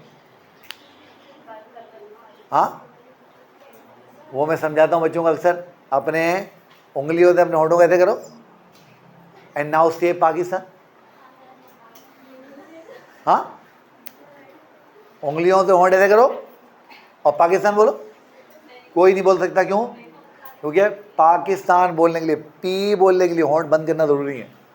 Same goes with B, same goes with M. आप बोलते हैं जी मोहम्मद सल्लल्लाहु अलैहि वसल्लम, तो ये बंद होंगे तो एम की आवाज़ निकलेगी। तो होंठ क्या क्या कर रहे हैं? मुंह को गार्ड कर रहे हैं। दूसरा काम क्या कर रहे हैं?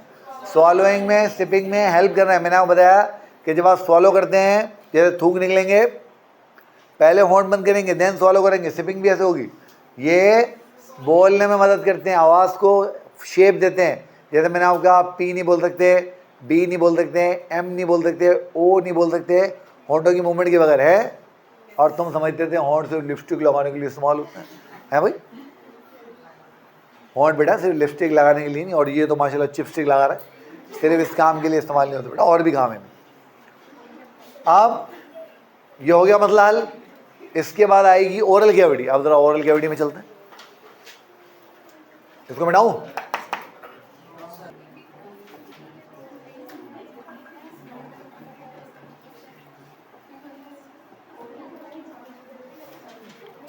ओरल कैविटी, हमारे माउथ के अंदर there is an empty space which is known as oral cavity. हम सब लोग जानते हैं, है ना। वो आप में से कौन ऐसा होगा जिसने बच्चों के साथ वो खेलना किया और छोटे बच्चों के साथ, आप छोटे बच्चे को अपनी गोद में चढ़ा लेते हो, फिर आप ऐसे करते हो और बच्चा ऐसे करता है, ऐसा होता है नहीं होता है? आप देखें, आप अपने मुंह के अंदर हवा भर सकते हैं, इसीलिए क्योंकि उसमें जगह है हवा भरने की। तो हमारे माउथ के अंदर there is a space, is called oral cavity. अभी जो ओरल कैविटी है, it's a cavity located inside the mouth. तो बेटा ये कैविटी है जो कहाँ लोकेट करती है? माउथ के अंदर लोकेट करती है। जब हम देखते हैं तो इट्स लाइक ए बॉक्स, ये बॉक्स की तरह है या इस कमरे की तरह है, तो इट्स लाइक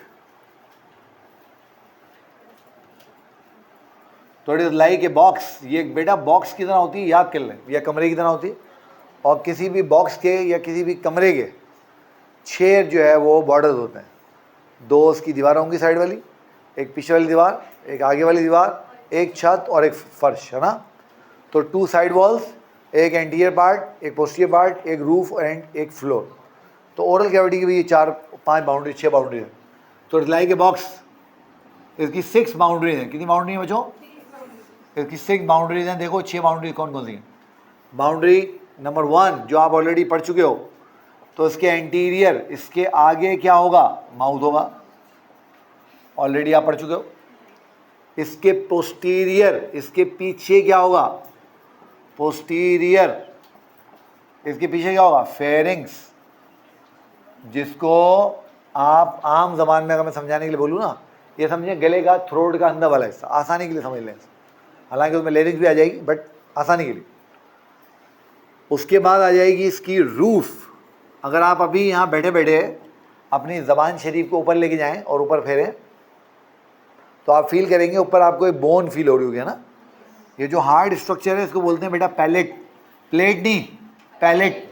सही पढ़ो तो, बच्चे को प्लेट प्लेट बोलते रहते। एक है इसका फ्लोर, और इसके फ्लोर में वो है जिसके लिए प्रॉफेट सल्लल्लाहु अलैहि वसल्लम ने कहा है कि अगर मुझे ऐसी गारंटी दो, जन्नत की गारंटी देता हूँ। क्या? ज़बान, टंग। और जनाब अली इसकी जो साइड वॉल्स हैं वो हमारे चीक्स, हमारे गाल बनाते हैं। चीक्स, मैंने तो कहा था 6 बाउंड्रीज होंगी, ये तो 5 हो गई। 6 कहाँ गई? चीक्स 2 हैं, चीक्स डबल। अब आपको आपके ओरल कैविटी की, आपकी चेहरे की जो एक पर्टिकुलर शेप नज़र आती है, ये जॉस की वजह से नज़र आती है, जबड़ों की वजह से। तो oral cavity has a particular shape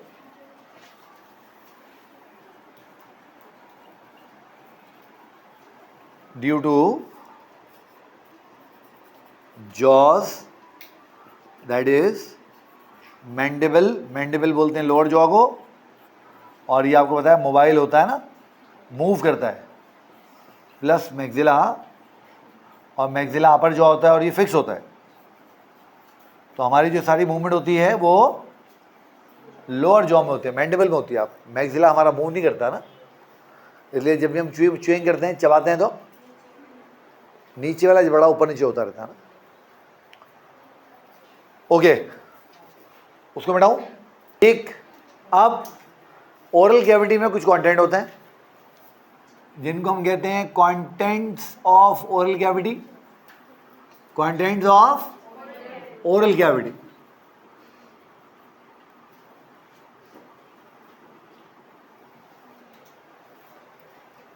क्या बोलते हैं बच्चों उनको? हम contents of oral cavity. Oral cavity में वैसे तो काफ़ी कंटेंट होते हैं, मगर 3 इसके इंपॉर्टेंट कंटेंट आपने याद रखने हैं, वही हमारे सिलेबस में। तो देयर आर 3 इंपॉर्टेंट कंटेंट्स। तो 3 इंपॉर्टेंट कंटेंट्स हैं जो हमारी ओरल कैविटी में मौजूद है, 3 है। और 3 कौन कौन से हैं उनमें से पहले हम बात कर लेते हैं बेटा टीथ की, दांत। अब इससे पहले कि मैं आपसे टीथ की, दांतों की बात करूं, आपने ये बात ध्यान में रखनी है कि हमारे जो टीथ होते हैं, हमारे जो दांत होते हैं, ये बोन नहीं होते। मेहरबानी करो इसको बोन कहना बंद करो। बच्चे जो है उसको बोन समझते रहते हैं, बोन कहते भी रहते हैं। टीथ आर नॉट बोन, ये बात ध्यान में रखना। They are the hardest connective tissues of our body.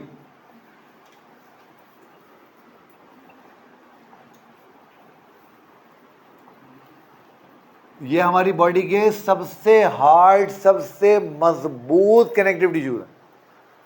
इतने मजबूत हैं कि कभी कभी बोन्स तबाह बर्बाद हो जाती हैं, इनको कुछ नहीं होता। मैं तुम्हें मिसाल देता हूँ, आज से 4-5 साल पहले की बात हो गई।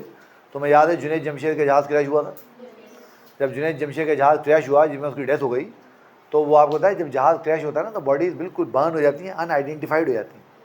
तो जुनैद जमशेद की बॉडी की आइडेंटिफिकेशन नहीं हो रही थी।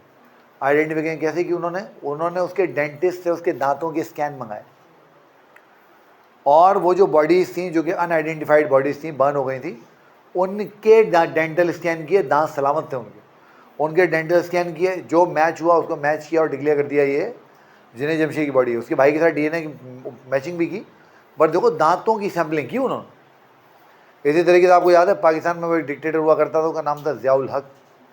1988 में ज़ियाउल हक का जहाज़ गिरा, ये भावलपुर के नज़दीक पंजाब में, और उसमें जहाज़ में और भी लोग थे बहुत सारे। वो सारे मारे गए, उनकी बॉडी भी इस तरह बिल्कुल तबाह व बर्बाद हो गई, अनआइडेंटिफाइड हो गई। तो फिर वो जो वहाँ पे लोग मौजूद थे, जब वो सारी बॉडी वहाँ से रिकवर हुई, और ज़ियाउल हक आपको बताया ना उस वक्त प्रेसिडेंट ऑफ पाकिस्तान भी थे, तो जनाब क्या हुआ, उसका डॉक्टर था, उसका नाम था डॉक्टर इलाही बख्श, उसका जो डेंटिस्ट था इलाही बख्शी नाम था गालिबन, अगर मुझे सही याद आ रहा। तो उन्होंने उसको बुलाया और उसको कहा कि भाई इनको एग्जामिन कर, उससे मैं देख ज़ियाउल हक की बॉडी कौन सी। तो उस डॉक्टर इलाही बख्श ने उन बॉडीज़ की, वो जो बॉडीज़ थी, उनके दांतों के सैंपल देख के बताया कि ज़ियाउल हक की बॉडी कौन सी। यानी दांतों से आप इस तरह के काम भी ले सकते हैं। तो they are the hardest connective tissue of the human body, but they are not bone. ये बोन नहीं है, बात है मेरा नहीं। अब दांतों को लेके इंसानों में 3 तरह के कैरेक्टर्स पाए जाते हैं, आप जानते हैं। तो 3 type of dental characters we have.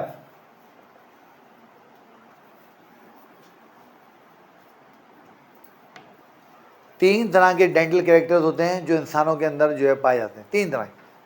और वो 3 डेंटल कैरेक्टर कौन कौन से हैं? Character number 1, we are diphyodonts. We are diphyodonts. आप जानते हो हमारे पास हमारी ज़िंदगी में दांतों के 2 सेट होते हैं ना, तो 2 sets of teeth, 2 sets of teeth, हमारे पास दांतों के 2 सेट होते हैं। और आप जानते हैं 2 सेट कौन कौन से होते हैं? एक वो जब हम छोटे थे हमारे मुंह में दांत थे, जिनको हम कहते थे मिल्क टीथ। जाइनी का एक और नाम क्या होता है बेटा? Deciduous teeth. कौन बताएगा मुझे इनको डेसीडियस टीथ क्यों बोलते हैं? फॉलिंग, डेसीडियस का मतलब होता है फॉलिंग, गिरने वाले। जैसे आपको पता है वो फॉरेस्ट जिनके दरख्तों के पत्ते ऑटम में गिर जाते हैं, खिज़ा में गिर जाते हैं, और स्प्रिंग में बाहर में वापस आ जाते हैं, उनको क्या बोलते हैं? डेसीडियस फॉरेस्ट, जिनके पत्ते गिर जाते हैं। तो डेसीडियस मतलब गिरने वाले। और मिल्क टीथ क्यों बोलते हैं इनको? क्योंकि ये बच्चे उस वक्त निकालते हैं जब वो अपनी मदर को फीड कर रहे होते हैं, दूध पी रहे होते हैं। तो मिल्क टीथ। और आपको पता है मिल्क टीथ जो होते हैं दे आर 20 नंबर, ये 20 होते हैं। अगर आप अपने घर में जो कोई छोटा बच्चा हो जो हर वक्त जो है मदर से च्युइंगम और टॉफियाँ खाता रहता हो, 5-6 साल का बच्चा, अगर आप उसका मुँह शरीफ खोल के उसके मुँह में उसके दांत गिनेंगे तो वो 20 ही होंगे। ठीक है, आप गिन लीजिएगा। और दूसरे जो होते हैं they are called permanent teeth. दूसरे क्या होते हैं बेटा? दूसरे होते हैं परमानेंट टीथ। और आपको पता है ये जो परमानेंट टीथ होते हैं, ये आप जब 7-8 साल के हो रहे होते हो उस वक्त आपके डेसीडियस टीथ गिरने लगते हैं और उनकी जगह परमानेंट टीथ आने लग जाते हैं। और जब परमानेंट टीथ आते हैं तो एक दफ़ा ये गिर गया, अल्लाह ना करे, तो फिर वो दोबारा नहीं आते। अब आपको उसका इलाज ही कराना पड़ेगा, वो लगवाने पड़ेंगे। तो permanent teeth they are 32 in number, ये 32 होते हैं। अब चूँकि ये 32 होते हैं इसीलिए इसको 32C बोलते हैं। वो कहते हैं ना ज़्यादा बदमाशी की तो मुक्का मार के 32C बाहर निकाल दो। तो वो जो 32C है बेसिकली, वो 32C क्यों है? क्योंकि इसमें 32 दांत हैं। क्योंकि इसमें कितने दांत हैं? 32। हाँ, अंग्रेजों 32 को उर्दू में 32 बोलते हैं।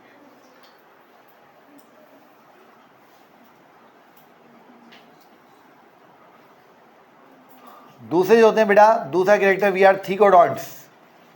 We are thecodonts. क्या मतलब हुआ? मतलब ये हुआ कि हमारे जो दांत होते हैं वो हमारे गम्स के जरिए हमारे जॉ में लगे होते हैं। तो we have teeth with gums, thecodonts. इसलिए जब आप अपने दांत ब्रश करते हैं और आईने में आप उसको देखते हैं तो आपके दांतों के साथ ये रेड रेड आपके गम्स भी नजर आते हैं ना। आप कुछ एनिमल ऐसे होंगे जब देखेंगे उनको तो आप देखेंगे उनके दांतों में गम्स नहीं होंगे। और तीसरा जो हमारे पास फीचर होता है, वी आर हीट्रोडॉन्ट्स। हम लोग क्या है बेटा?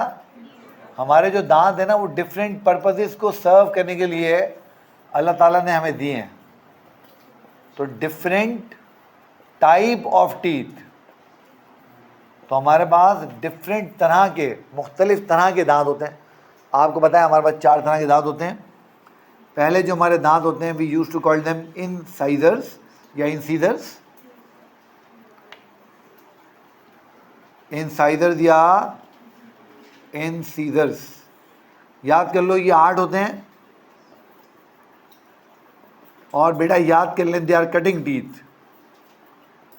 याद कर लें क्या होते हैं? They are cutting teeth. तुम्हें पता है अपन पाकिस्तानी जो है, अपन पाकिस्तानी बहुत सारी नफ्सियाती बीमारियों का शिकार है।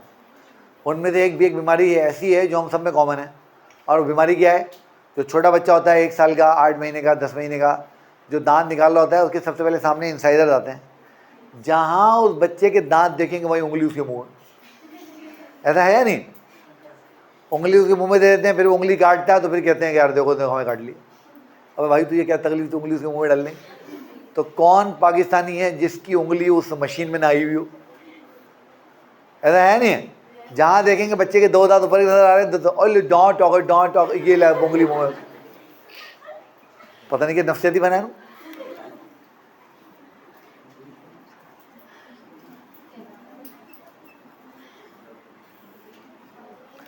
वो मेरा भतीजा है, वो जब छोटा था मैंने एक दिन देखा मेरा छोटा भाई अपना हाथ ऐसे कर रहा है।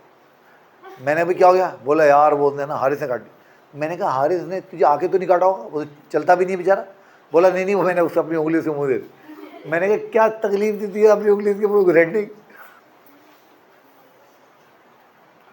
अस्तगफिरुल्लाह। केनाइन, जो ड्रैकुला के दांत होते हैं बोले। तुमने ड्रैकुला वाली वो देखी है फिल्म है? ड्रैकुला के दांत निकले होते हैं जिससे वो खून चूर लेता है। पर ड्रैकुला तो खैर ऐसी फिक्शनल कैरेक्टर है। अगर तुम अपने घर में बिल्ली साहिबा को देखो जो घूम रही होती है तुम्हारे घर में, तो जिस वक्त वो मुंह खोलेंगी तुम देखोगे उसकी 4 दांत ऐसे लगता है हुक बाहर निकले हुए ना। या शेर कभी तुम देखोगे ना मुंह खोला हुआ तो उसकी भी ऐसा लगता है हुक बाहर निकले, वो उसके केनाइन होते हैं। तो केनाइन किस लिए होते हैं? टू टीयर फ्लैश, गोश्त को फाड़ने के लिए। उसके बाद जो 2 तरह की दांत है हमारे पास, प्री मोलर और मोलर। प्री मोलर कितने होते हैं हमारे पास? 8। और मोलर कितने होते हैं हमारे पास? 12। अब याद करो, प्री मोलर और मोलर ये वो दांत हैं जिनको आप डाढ़ें बोलते हैं, डाढ़ें, जिनसे आप चबाते हैं। तो दे आर च्यूइंग टीथ। तो ये दोनों किस लिए इस्तेमाल होते हैं? च्यूइंग के लिए इस्तेमाल होते हैं, चबाने के लिए इस्तेमाल होते हैं। इसलिए जब आप निवाला अपने मुंह के अंदर रख लेते हैं ना तो आप उसको या तो इस तरह से चबाते हैं या इस तरह से चबाते हैं। कुछ लोग राइट से, कुछ लोग लेफ्ट से, वो पर्सनल हैबिट के ऊपर डिपेंड करते हैं। अब दांत करते क्या हैं ये बात आपको बताने की जरूरत नहीं, माशाल्लाह बहुत ज़हीन है, होशियार है। They are for mechanical digestion of food. They are for mechanical digestion of food. आपको पता है आप क्या करते हैं? खाना मुंह में रखते हैं और उसके बाद उसको चबाते हैं। और जब उसको चबाते हैं तो वो दांत उसको क्रश कर देते हैं, च्यू कर देते हैं। और जब वो च्यू हो जाता है तो उसको स्वॉलो करना भी आसान हो जाता है और बॉडी के लिए उसको प्रोसेस करना भी आसान हो जाता है। समझ गए? ओके। तो ये टीथ हो गए। अब चलते हैं और ज़रा बात करते हैं ज़बान की। इसको मिटाएं। ऑलराइट, ज़बान, tongue, among the strongest muscles of the human body. याद कर लें, ज़बान जो है बेटा इट्स ए स्केलेटल मसल। ज़बान आपका स्केलेटल मसल है, इसीलिए इसकी मूवमेंट आपके कंट्रोल में है, क्योंकि स्केलेटल मसल आप वॉलेंट्री मसल आपने देखा है। आप क्या करते हैं, ज़बान को अपनी मर्जी से घुमा सकते हैं। जैसे आप ज़बान बाहर निकाल सकते हैं, ऐसे अंदर लेके जा सकते हैं, पीछे कर सकते हैं, ऊपर ले आके सकते हैं, घुमा सकते हैं। तो जो चीज़ आपके वॉलेंट्री कंट्रोल में होती है वो वॉलेंट्री है ना, और हमारी बॉडी में वॉलेंट्री पार्ट सिर्फ एक ही है, स्केलेटल मसल। तो ज़बान जो है स्केलेटल मसल है, और it is among the strongest skeletal muscles. सबसे स्ट्रॉन्ग नहीं है, मगर among the strongest muscles of the human body.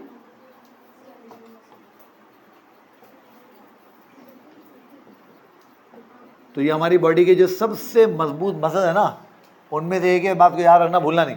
अब होता क्या है, होता ये है कि जब आप ज़बान को देखते हैं तो आपके गले में इस जगह पर एक बोन होती है, उसको कहते हैं हायोइड बोन। क्या बोलते हैं, हायोइड बोन। ये उसके साथ अटैच होती है। भाई स्केलेटल मसल है ना, तो स्केलेटन के साथ अटैच होगी। तो अटैच विद हायोइड बोन। ये किसी का अटैच होती है बेटा, ये हायोइड बोन के साथ अटैच होती है। और जब ये हायोइड बोन के साथ अटैच होती है तो उसका जो पोस्टीरियर पार्ट है वो फिक्स होता है, बोन से अटैच होता है, आगे वाला हिस्सा फ्री होता है। तो fixed posterior part, fixed posterior part पीछे वाला हिस्सा, एंड फ्री एंटीरियर पार्ट आगे वाला हिस्सा। इसका क्या होगा बच्चों, आगे वाला हिस्सा इसका फ्री होगा, अटैच नहीं होगा, है ना। अब अगर मैं ज़बान को देखूंगा तो ज़बान इस तरीके से होती है। It is somewhat triangular in shape, it is somewhat triangular in shape. बिल्कुल ऐसा नहीं कि मैं स्केल और पेंसिल लेके ट्रायंगल बनाने बैठ जाऊँ, कुछ उससे मिलती जुलती है। तो ये पीछे वाला हिस्सा इसका कैसा होगा, फिक्स होगा, और आगे वाला हिस्सा इसका फ्री होगा। तो समवॉट ट्रायंगुलर।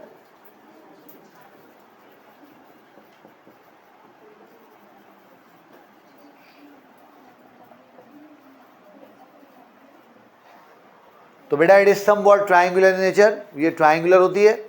अब आप लोगों ने इस बात को ध्यान में रखना है और भूलना नहीं है कि जब हम ज़बान को देखते हैं तो हमें पता लगता है कि अगर आप कभी मिरर में जाके अपनी ज़बान देखेंगे तो आपकी ज़बान आपको स्मूथ नज़र आती है, थोड़ी रफ़ नज़र आती है, रफ़ नज़र आती है ना। आप देखते हैं, फ़र्ज़ करें ये ज़बान है आपकी, फ़र्ज़ करें अगर ये आपकी ज़बान है तो आपको ऐसा फील होता है ना जैसे इसके ऊपर इस तरीके से कोई हल्के हल्के से एलिवेशन नज़र आ रहे हैं ना। ये आपको ये एरिया इसका रफ़ नज़र आ रहा होता है, एलिवेशन नज़र आ रहा होता है। याद कर लें, ये जो ज़बान का रफ़ एरिया है ये कुछ छोटे छोटे से इसमें से उभार हैं, छोटे छोटे इसमें एलिवेशन हैं, जिनको कहते हैं पेपिला। क्या बोलते हैं, तो have roughened part consist of tongue papilla.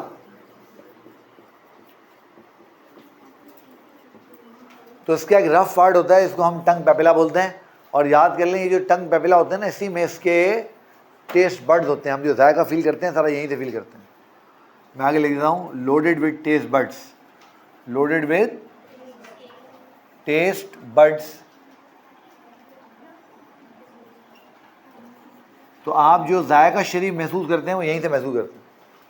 अब जब आप ज़बान को देखेंगे तो आपको पता लगेगा कि ज़बान जो होती है बेटे बहुत सारे काम करती है। तो it perform many functions, it perform many functions. ज़बान जो है वो बहुत सारे काम परफॉर्म करती है, उनमें से कुछ आप लोगों को पता है। मिसाल तौर पे ये अप्रिशिएट करती है टेस्ट को, इट एप्रिशिएट टेस्ट। जायके को महसूस करती है, जायके को फील करती है। आपको पता है ज़बान जायका महसूस करती है। और तुम्हें पता है तुम्हारी ज़बान में जो जायका होता है वो कुछ एरियाज में डिस्ट्रीब्यूट होता है। मिसाल तौर पे ज़बान की ये जो टिप है, ये स्वीट टेस्ट को महसूस करने के लिए, स्वीट टेस्ट को, मीठे टेस्ट को। इस तरह ये जो ज़बान की बेस होती है, ये वाला जो पार्ट होता है ज़बान का, याद कर लें, ये वाला पार्ट ज़बान का, ये बिटर टेस्ट के लिए होता है, कड़वाहट के लिए। इसलिए तुम देखोगे वो बहुत सारे लोग क्या करते हैं, वो बहुत सारे लोग टैबलेट ले लेते हैं, जब खा रहे होते हैं वो गोली लेते हैं और गोली लेके ऐसे खा रहे होते हैं। देखा आप लोग? तो बेसिकली वो क्या कर रहे होते हैं, वो जो गोली होती है, टैबलेट होता है, उसको उठा के बिटर एरिया के पीछे ले आके रख देते हैं और जल्दी से पानी पी लेते हैं। तो उससे क्या होता है, वो उसकी कड़वाहट थोड़ी उनको कम महसूस। उसके बाद इसमें ये 2 ओवरलैपिंग एरियाज आपको नज़र आते हैं इस तरीके से। इसमें ये 2 ओवरलैपिंग एरियाज आपको नज़र आएंगे, और ये जो आपको 2 ओवरलैपिंग एरियाज नज़र आ रहे हैं, ये वाले, इनमें से ये जो आगे वाला हिस्सा होगा, ये वाला, ये सॉल्टी टेस्ट के लिए होगा, सॉल्ट के जायके को, नमक को महसूस करने के लिए। और ये जो पीछे वाला जायका होगा ना, ये वाला, 1 मिनट रुक जाओ, कुछ भी मत बोलना, 1 मिनट रुक जाओ भाइयों और बहनों, ये सावर लिखा हुआ है, सोर नहीं लिखा हुआ, सावर, सोर नहीं। तुम लोग इसको सोर पढ़ते हो तो पता नहीं क्या तुम्हारा मसला है। सावर, सोर बेटा खराब को बोलते हैं। मैं तुम्हें मिसाल देता हूँ, सोर बोलते हैं खराब को। जैसे आप कहते हो यार मुझे सोर थ्रोट हो रही है, गला खराब हो रहा है, थ्रोट मतलब गला, सोर मतलब खराब होना। इस तरह तुमने देखा, अल्लाह माफ़ करे, वो लोग जिनको स्ट्रोक हो जाता है, फालिज हो जाती है, वो लोग बिल्कुल बेड रिडन हो जाते हैं। अगर उनकी कोई प्रॉपर देखभाल ना हो तो आपको बताया ना, अगर कोई आदमी बहुत ही अरसे एक ही करवट पर बेड पर पड़ा रहे तो उसको ज़ख्म हो जाते हैं ना, क्या बोलते हैं उनको, बैड सोर्स। बैड मतलब अलग, सोर मतलब ख़राब होना, ज़ख्म होना। तो बैड सोर, जो बैड की वजह से ज़ख्म हो जाए, समझ गए? तो सावर, सोर नहीं, खट्टा, सावर मतलब खट्टा। और इल्ला माशाल्लाह, चूँकि तुम सारे के सारे गलती से पाकिस्तान में पैदा होगा, वैसे पैदा होना था तुम्हें अमेरिका में, यूरोप में, जापान में, चाइना में। तो आजकल तुम जो है वो हमारे यहाँ शहरों में वबा आई हुई है कि हम जी चाइनीज़ कुजीन ट्राई करेंगे। तो जब आप इल्ला माशाल्लाह चाइनीज़ खाने खाते हैं तो आप में चाइनीज़, आप चाउमो, मेरा छोटा वाला बेटा पता नहीं क्या क्या खाता रहता है, कभी चाउमीन खाएगा, कभी शाशलिक खाएगा, कभी मंचूरियन खाएगा। मैं कहता हूँ भाई तू खाता कैसे अल्लाह के बंदे? तो वो आप कभी इस तरह की चीज़ें खाते हैं ना, तो वो आपको एक उसमें एक स्पेशल तरह का एक जायका अलग सा फील होता है ना। तो वो जो जायका होता है वो इस ज़बान के बीच वाले हिस्से से आप फील करते हो, और वो जो जायका होता है it is called umami. Jamila मामी नहीं, उमामी, उमामी। तो ये चीज़ का जो फ्लेवर होता है ना, चीज़ वाला फ्लेवर जो होता है, वो जो फ्लेवर है वो उमामी। या वो चाइनीज़ जब आप भी खाते हैं, और अगर आप सही मानों में चाइनीज़ खाते हो तो आप देखते हैं ना, वो खाते आपको उसमें यूनिक एक बड़ा टेस्ट और ब्लेंड फील होता है वो। अच्छा, अब आप लोग बात ध्यान में रखेंगे। फिर सवाल ये पैदा होता है कि अगर मैं नमक यहाँ लगाऊंगा इतने पर, तो क्या मुझे नमक का जायका फील नहीं होगा? होगा। हालांकि नमक का जायका तो आइडियली फील नहीं होना चाहिए, फिर वो क्यों फील हो रहा है? क्यों फील हो रहा है? क्यों फील हो रहा है? हाँ, आइडियली फील नहीं होना चाहिए मगर फील हो रहा है, क्यों?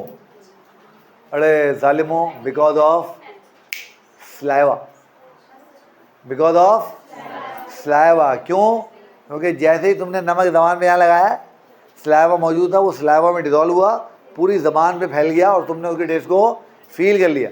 ये टॉपिक हमने थोड़ा सा लेट पढ़ा, अगर ये हम पढ़ते 1.5 महीने पहले रमज़ान में, तो मैं तुम्हें कहता आखिरी रोज़े जब गर्मी हो रही थी कड़ाके की, तो मैं तुम्हें कहता कि जब घर जाओ और अफ्तार के आदान हो जाए तो उस वक्त लो थोड़ा सा नमक और यहाँ लगाओ।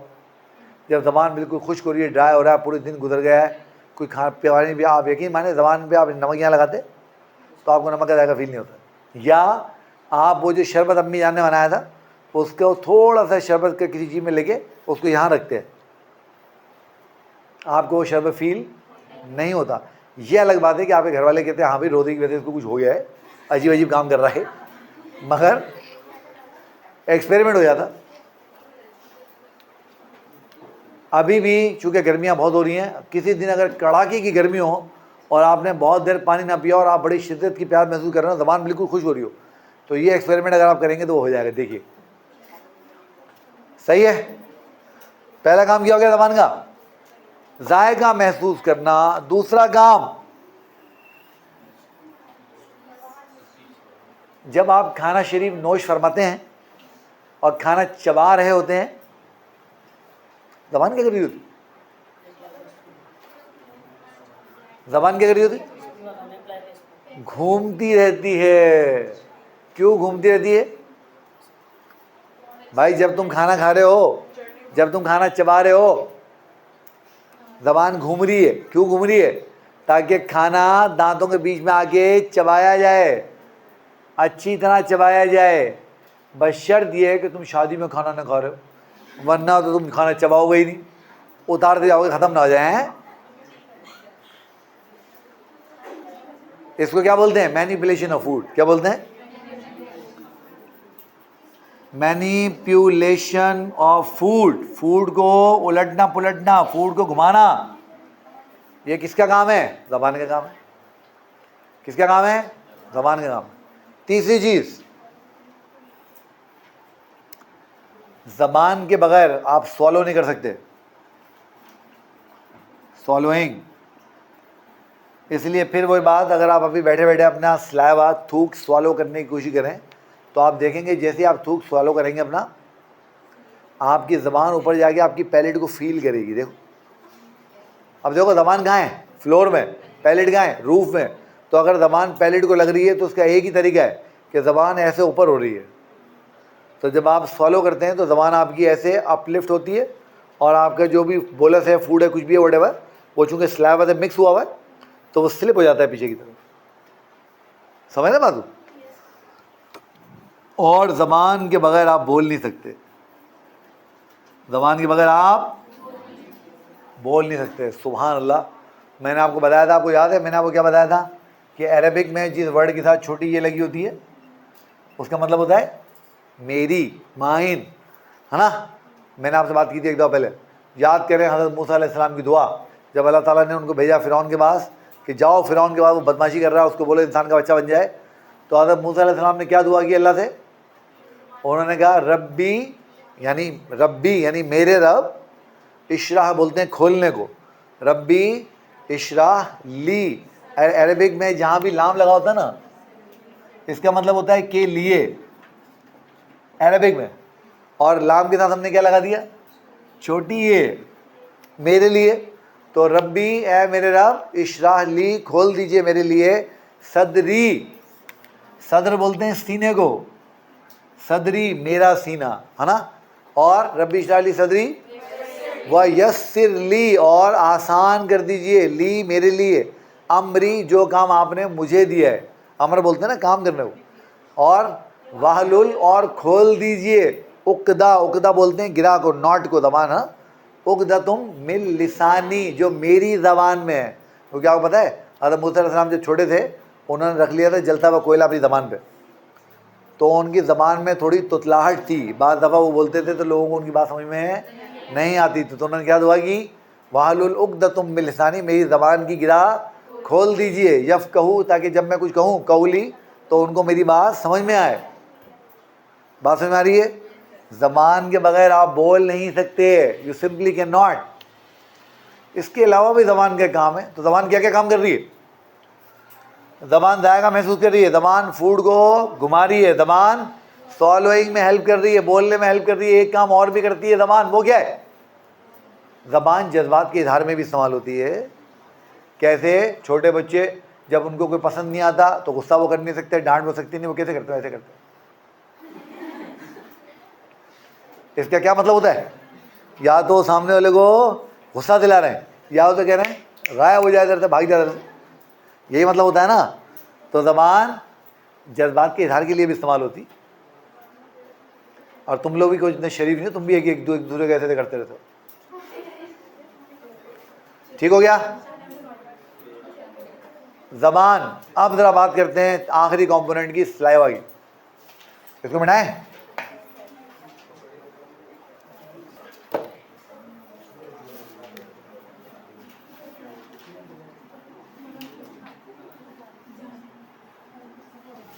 स्लाइवा, थूक, जिसको आप कुछ नहीं समझते, इसकी कदर बेटा उससे पूछो जिसके मुंह में स्लाइवा ना हो। तुम्हें पता है स्लाइवा ना होना इज़ अ डेडली डिजीज, जानलेवा बीमारी है। It's called xerostomia. ज़ेरोस्टोमिया बोलते हैं, जिसमें किसी वजह से स्लाइवा की प्रोडक्शन बंद हो जाती है, जानलेवा बीमारी है, मौत हो जाती है लोगों की। तो स्लाइवा क्या है बेटा? Saliva is a watery secretion. Saliva is a watery secretion, पानी जैसी सिक्रीशन है, क्योंकि इसके अंदर याद कर लें 98.5% वाटर होता है। हम लोग तकरीबन 24 घंटे में 1 से 1.5 लीटर स्लाइवा प्रोड्यूस करते हैं अपने माउथ के अंदर। 1 to 1.5 litres of saliva per day, और डे से मेरे मुराद वो 24 घंटों की साइकिल है पूरी। आपको पता है स्लाइवा बनाने के लिए हमारे ओरल कैविटी में अल्लाह ताला ने कुछ ग्लैंड रखे हुए हैं जिनको हम स्लाइवरी ग्लैंड बोलते हैं। तो they are produced by salivary gland, produced by salivary gland. Salivary gland इसको प्रोड्यूस करते हैं, और जब हम इसको देखते हैं तो हमें पता लगता है कि स्लाइवरी ग्लैंड हमारे पास वैसे तो बहुत सारे हैं। तुम्हें पता है तुम्हारी ओरल कैविटी में 400 के करीब स्लाइवरी ग्लैंड होते हैं, मगर बड़े उनमें से 3 हैं, और उन 3 बड़ों की बात तुम्हारी किताब में लिखी हुई है। और वो कौन सी है? वो है जनाब अली, पहले हैं आपके पैरोटिड ग्लैंड। पहले कौन से ग्लैंड हैं आपके? Parotid gland. दूसरे हैं आपके सब लिंगुअल ग्लैंड, सब लिंगुअल ग्लैंड। तीसरे हैं आपके सब मैंडिब्यूलर ग्लैंड।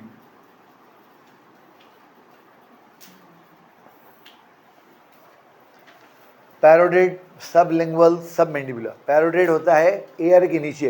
हिला दिया? अबे चाहता ही नहीं मैं रिकॉर्डिंग कर लूँ। हो गई सही? राइट, नहीं हुई सही?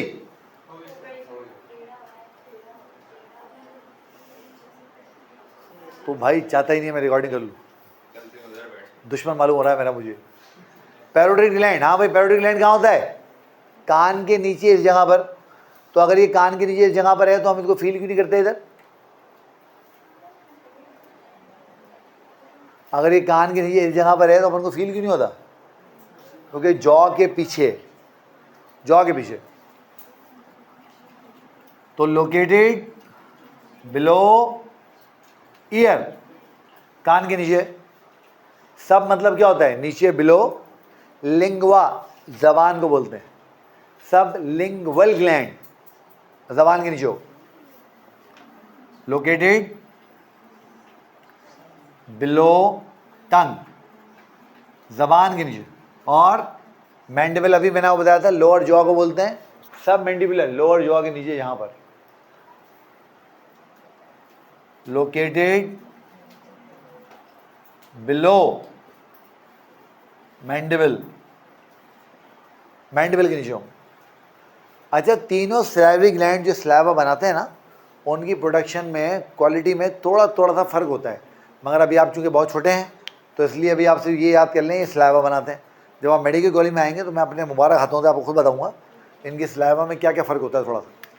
अब आप ध्यान में रखिए, ये क्या करते हैं, ये जो स्लाइवा प्रोड्यूस करते हैं, स्लाइवा में क्या क्या होता है? स्लाइवा कंटेन, स्लाइवा जो होता है, स्लाइवा में क्या क्या होता है बच्चों? सबसे पहले स्लाइवा का में बेटा वाटर होता है ना, ये एंजाइम से बाद में आएंगे। और ये वाटर क्या करता है शाबाश? लुब्रिकेट करता है फूड को जो आप खाते हो, लुब्रिकेट फूड जो आप चबा रहे हो, और ये फूड को गीला कर देता है, फिर ज़बान उसको घुमाती रहती है। इसलिए आपको पता है जब भी कोई भी गीली चीज़ अगर आप घुमाएंगे तो वो गोल हो जाएगी। जैसे अम्मी क्या करती हैं, आटा गूंथती हैं, आटा गीला होता है, उसके बाद वो क्या करती हैं, वो आटे में से एक टुकड़ा उसका निकालती हैं, एक लम्ब हाथ पे रखती हैं और उसको ऐसे गोल गोल घुमाती हैं, है ना। और जैसे ही वो उसको गोल गोल घुमाती हैं क्या होता है, वो गोल हो जाता है, आटे का पेड़ा बन जाता है, फिर वो उसको बेल बेल के रोटियाँ पका लेती, ऐसे ही है ना। तो ये लुब्रिकेट करता है फूड को ताकि उसको निकलना आसान हो जाए, और ये फूड को बोलस में कन्वर्ट कर देगा, कन्वर्ट फूड इन बोलस, वो फूड को बोलस में कन्वर्ट कर देगा। इसलिए आपने देखा है अगर कभी भी आप कोई खाना चबा रहे हो, किसी वजह से भी आपको वो निवाला अपने माउथ से निकालना पड़ जाए, आपने देखा है वो अक्सर गोल लम्ब की फॉर्म में होता है। दूसरी चीज़, इसके अंदर होगा स्लाइवरी अमाइलेज। क्या होगा बच्चों? Salivary amylase. और आप याद कर लें कि जो स्लाइवरी अमाइलेज है ये स्टार्च की डाइजेशन को शुरू कर देता है, और ये स्टार्च को माल्टोज में कन्वर्ट कर देता है। किसमें? अमाइलेज हमेशा स्टार्च को माल्टोज में कन्वर्ट करेगा। अब बताओ, चूंकि अमाइलेज हमेशा स्टार्च के साथ काम कर रहा है, तो ये कीलॉग मॉडल फॉलो करेगा या इंड्यूस्ड फीड मॉडल फॉलो करेगा एंजाइम का? क्यों कीलॉग क्यों फॉलो करेगा? क्योंकि स्पेसिफिक है, सही है। तीसरा जो एंजाइम होता है वो होता है स्लाइवरी अमाइलेज के बाद स्लाइवरी लाइसोजाइम, या चलो मैं सिर्फ लाइसोजाइम लिख देता हूँ, लाइसोजाइम। और लाइसोजाइम आपको पता है ना क्या करते हैं? किल करते हैं ओरल बैक्टीरिया को, ताकि वो बच्चे जो दांत साफ नहीं करते उनके दांतों की कोई प्रोटेक्शन का बंदोबस्त किया जाए। ये शेर तो हर वक्त गोई गोई खाता रहता है और दांत भी साफ नहीं करता, उसके दांत खराब क्यों नहीं होते? तुमने कभी देखा शेर बोले यार 2 मिनट रुक गया, मैं तेरा दांत ब्रश कर लूँ फिर आ रहा हूँ? हाँ,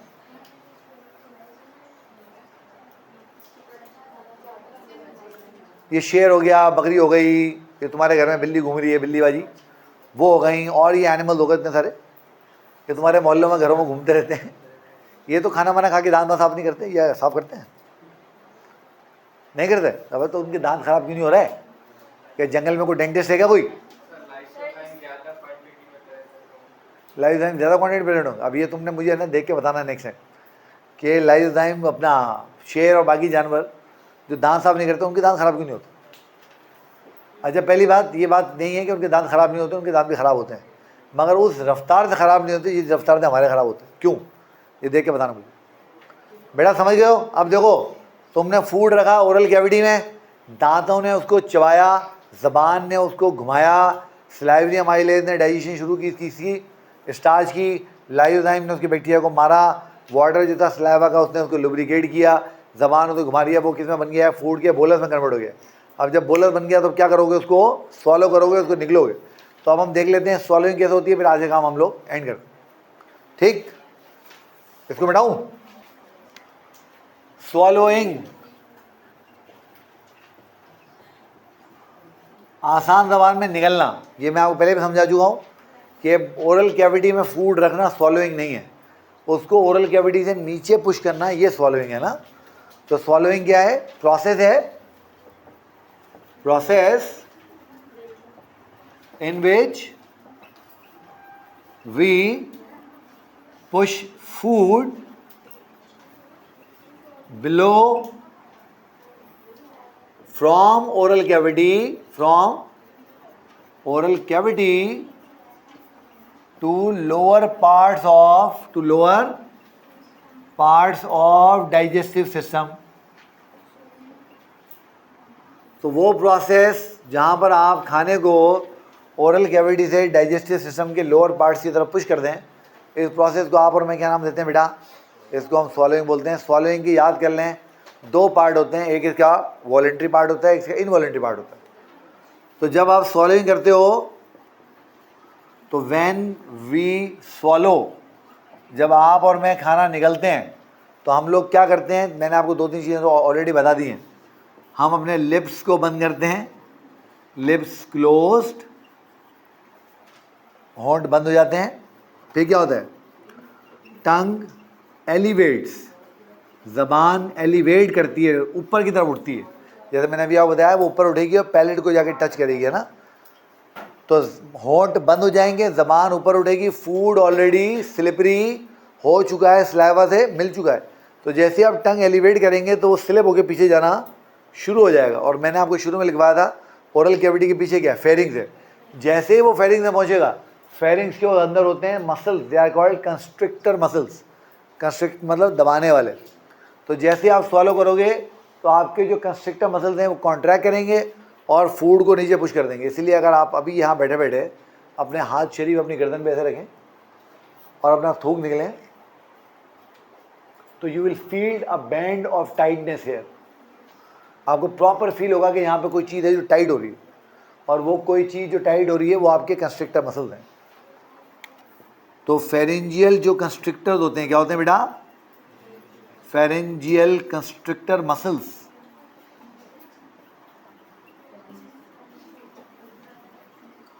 टाइटन्स और ये कॉन्ट्रैक्ट करेंगे। और ये देख लो कि फेरेंजियल कॉन्ट्रैक्टर मसल 3 होते हैं, मैं लिख देता हूँ 3 इन नंबर।